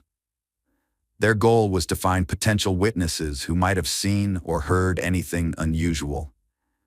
As they surveyed the scene, they noted the house's location at the end of the street, as well as the wooded area directly across the street. During their canvassing, none of the neighbors reported anything suspicious, except for one woman who recalled seeing Brittany walking down the street toward her own house late on Friday night, when it was already dark. Although this sighting occurred 2 days before Brittany's disappearance, investigators took note of it, recognizing it as a curious detail that didn't quite fit the image of the modest, bookish girl who rarely ventured out without her parents' permission. This raised questions. What had prompted Brittany to venture out so late, and was she actually allowed to do so? The police were eager to determine whether Brittany was as innocent and homebound as her sister had described her. Numerous police interviews with Brittany's family, neighbors, and teachers revealed that everyone spoke highly of her, with no one having anything bad to say. In her conversation with the police, Brianna mentioned that Brittany and her boyfriend, John, had a strained relationship lately with frequent arguing. On the day of her disappearance, the couple had another fight, leaving Brittany upset and wanting to visit John that evening to make amends. As a result of their investigation, the detectives decided to scrutinize John's alibi more thoroughly. They asked him to come to the police station to determine if he had seen Brittany on the day she vanished. John stated that his last phone conversation with Brittany was on Sunday morning when he was at the beach with friends. At that time, Brittany was upset that he had gone without her, and they had an argument. They hadn't spoken since then. John also revealed that he had ended their relationship a few days prior, but she couldn't accept it, even though she knew he was already dating another girl. John claimed he had no plans to meet Brittany that night and wasn't aware she was coming to his house. The reason for their breakup was a rumor that Brittany had kissed another guy at a party. Although John didn't see it himself, he decided to end the relationship and started dating another girl. John last saw Brittany on July 10th, the day before she disappeared, when she gave him a letter expressing her desire to reconcile. The detectives asked John for permission to review the letter Brittany had written, and he handed it over. In the letter, Brittany apologized for her behavior and for breaking John's heart. She also asked him to remain friends. John seemed genuinely concerned and worried that Brittany hadn't been found yet. The police had no evidence linking John to Brittany's disappearance, and after he passed a lie detector test, he was cleared of suspicion. However, John did tell detectives one important detail. He said that Brittany often came to his house through the woods behind her father's house. The story of Brittany's disappearance grew increasingly complex. Detectives started to speculate whether Brittany had attempted to reach John's house, about a mile from her father's house, by walking through the woods that night. Given the darkness, she could have easily gotten lost or encountered difficulties along the way. The police launched a search in the woods, focusing on the path that began near her house and which she likely took. Walking in the woods at night was frightening and perilous, raising the question of why a young girl like Brittany wasn't intimidated by the prospect. The forest search continued for 3 days, but yielded no results. Just when the investigation seemed stuck, a woman came forward who had been with her brother in a nearby park on the night Brittany vanished. The park was quiet and deserted, with no cars present, except for a distinctive Chevrolet pickup truck that drove by. The woman noticed the truck, even recalling its license plate. Following a thorough investigation, authorities discovered the truck was registered to 23-year-old Anthony Geiger. To establish a connection between Anthony and Brittany's disappearance, police delved into his past, revealing that he was the former boyfriend of Brittany's sister, Bobby Joe. Bobby Joe explained to detectives that she and Anthony split about a month prior due to his excessive jealousy and obsessive focus on her sister Brittany. She suspected Anthony, 23, harbored feelings for Brittany, which led her to ultimately terminate their relationship. Brittany's friends recalled that Anthony always had a strange way of looking at her and would frequently try to flirt with her.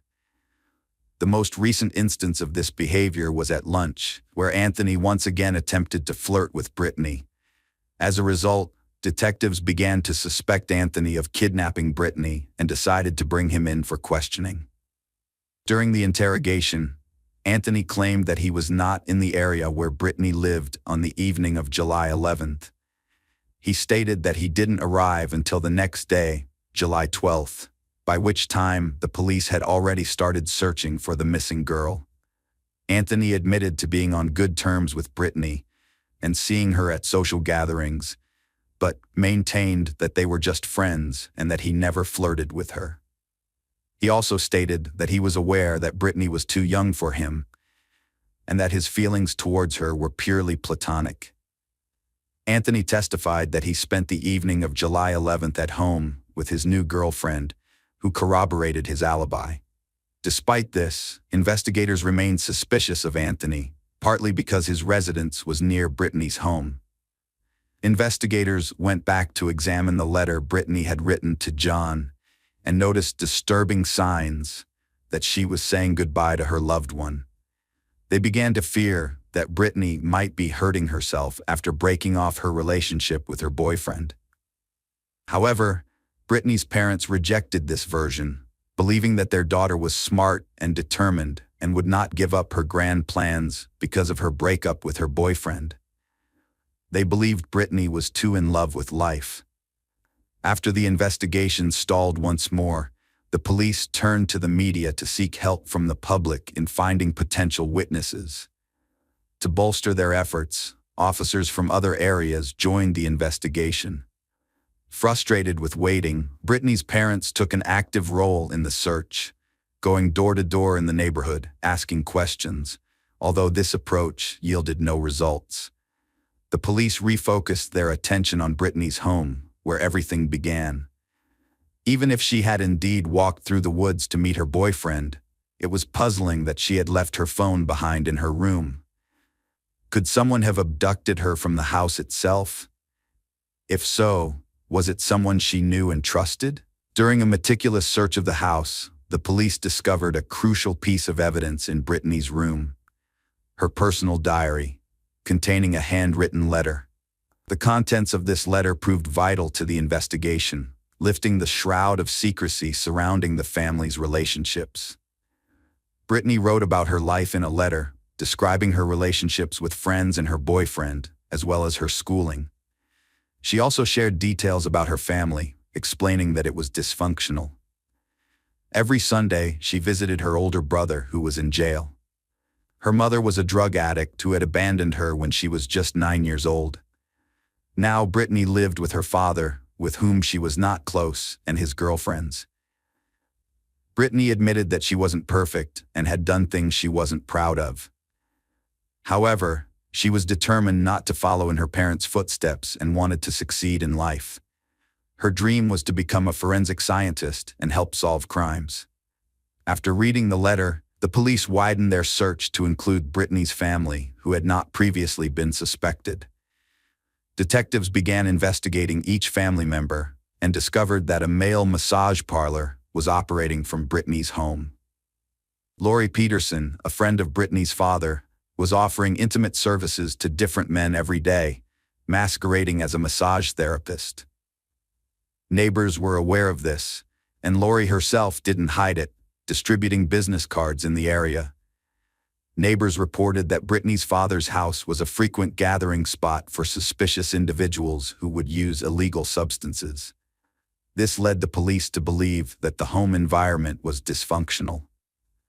Multiple men, mostly unknown to Lori, would visit her for her services, raising the possibility that one of them might have kidnapped Brittany from the house. Over 100 police officers worked to identify everyone who had visited Joe Dunn's house in the past month. a challenging task. A week after Brittany's disappearance on July 18th, the police announced they had arrested a murder suspect, stunning Brittany's family, who were still searching for her since her body had not been found. When Brittany's mother, Deborah, saw a picture of the suspect on television, she recognized him as her longtime friend, 38-year-old Jack Jr. He had been a close family friend for 20 years, attending all their family gatherings. In fact, his daughter was engaged to Brittany's brother, who was currently in prison. Deborah was stunned, unable to comprehend how Jack could be involved in Brittany's case, given his close relationship with their family and his children's friendship with Brittany. Despite this, they still held out hope that Brittany was alive. However, court records and interviews revealed that Jack was a hardened criminal with a history of threatening his neighbors throughout his adult life. He had been arrested over a dozen times in the last 10 years alone, and had served time in state prison for theft and parole violations. His numerous crimes included breaking into cars, houses, and garden sheds, as well as drug use and sales. He had even threatened a man with a baseball bat and fought with police. Many of his offenses went unreported, as people were afraid of him. The last time Jack was sentenced, he received 5.5 years in prison and was released just a year before Brittany's disappearance. Although Brittany's parents suspected that Jack might steal from them to fund his drug habit, they never thought he was capable of harming their daughter. After Jack's arrest, the details of how the police connected him to Brittany's disappearance came to light. It started with a call to the police station. The caller reported that a few days prior he had met Jack, who had confided in him about back pain he was experiencing due to burying a girl's body in sandy soil. Jack boasted that the burial site would never be discovered and asked for advice on how deep to bury the body to avoid attracting animals. The police asked the informant to come to the station and suggested he wear a wire to meet with Jack. Jack questioned him about the crimes, including the murder. The informant agreed, and during the meeting, Jack revealed that he had buried the girl's body in a secluded area, claiming it would never be found. Although he admitted to committing the murder, he refrained from mentioning Brittany's name. In addition, Jack revealed his intention to eliminate someone who possessed too much knowledge, gesturing towards his friend Tommy, who was present in the car but didn't overhear the conversation. This led the detectives to believe that Tommy held crucial information that could crack the case, since Jack wouldn't have wanted to silence him otherwise. The detectives brought Tommy in for questioning at the station, but he refused to cooperate, claiming he knew nothing. However, the detectives were certain he was lying, and to prove their point, they played a recording of Jack stating he wanted to kill Tommy due to his knowledge. Realizing he was in danger, Tommy decided to collaborate with the authorities. According to Tommy, on the night Brittany vanished, he and Jack were driving around the neighborhood, smoking crack. They stopped in front of Brittany's house, and Jack decided to enter the house to discuss some matters with her father. When he entered, the house was empty except for Brittany. 5 minutes later, Jack returned to the car with Brittany, who sat in the back seat.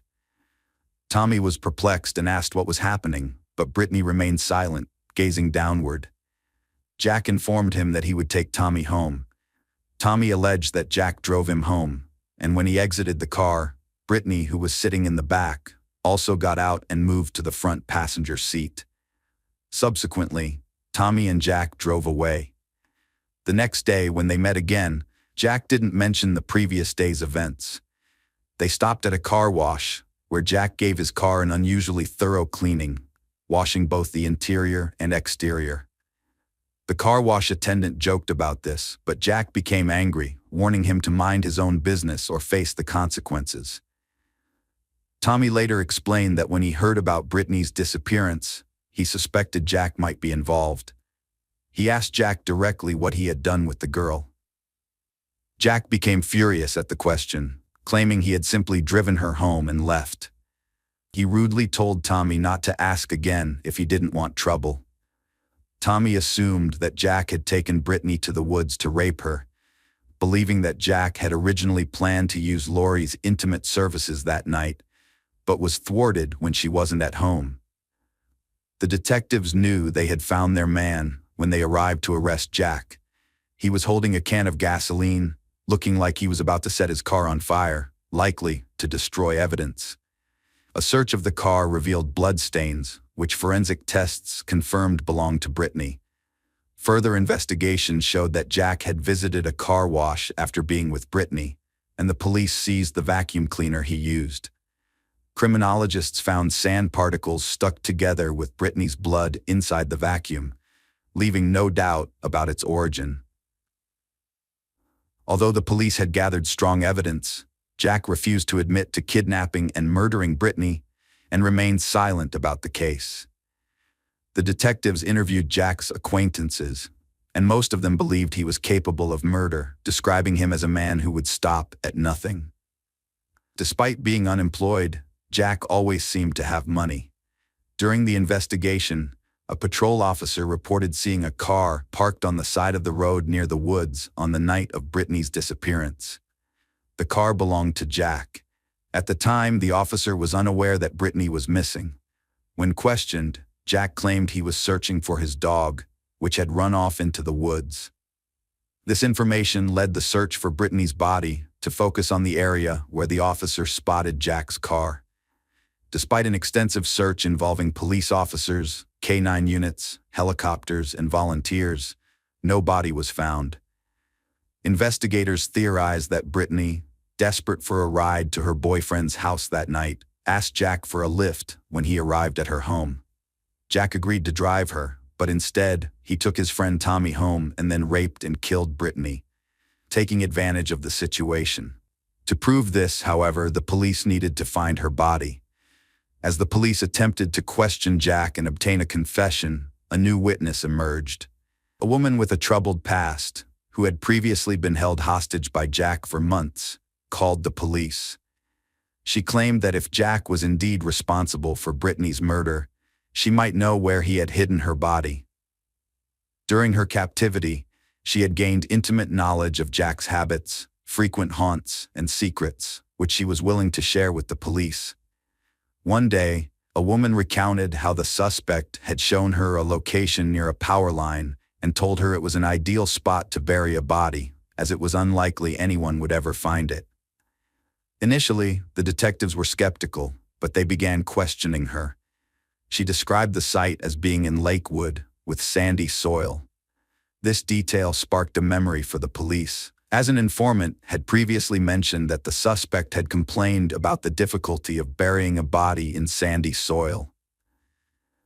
The authorities decided to search the area the woman had described, which was just 3 miles from Brittany's home. Despite conducting an extensive search over several days, they found nothing. However, they persisted, motivated by the similarity between the sand found in the vacuum cleaner used by the suspect at the car wash and the soil in the area. Over 100 people searched the dense forest on the border of Monmouth and Ocean counties daily. Finally, on Tuesday, July 27, 2004, 15 days after Brittany was reported missing, her grave was discovered. 3 New Jersey K-9 officers, who had joined the search on the weekend, found her body. The naked body of the young girl was found in a hole, with a necklace bearing her name hanging around her neck. The detectives immediately confirmed it was Brittany's body. The medical examiner performed an autopsy but was unable to determine the exact cause of death due to the decomposition of the body over 2 weeks. The examiner could not rule out strangulation or suffocation, as Brittany had suffered both head trauma and strangulation. Brittany's body showed no clear signs of sexual assault, although the medical examiner did not exclude the possibility of rape having taken place. Jack ultimately decided to accept a plea bargain after consulting with his lawyer.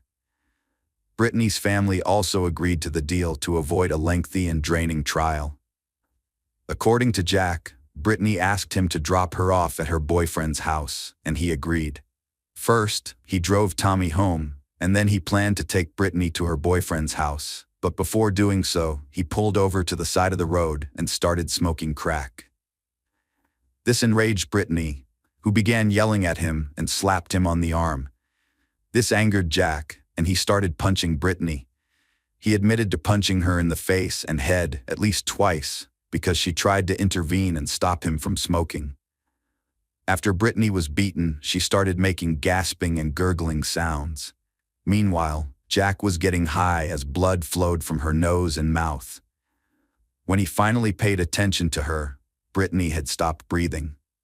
He realized she was dead and decided to get rid of the body.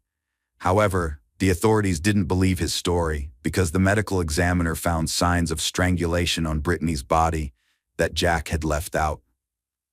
Additionally, he couldn't explain why Brittany was found without any clothes. The prosecution thought the crime was motivated by sexual intentions, and an Ocean County grand jury accused Jack of murder on February 9, 2005. Jack later admitted to purposely and knowingly causing serious bodily injury that resulted in death on October 18, 2005. He was sentenced to 30 years in prison without parole on January 13, 2006.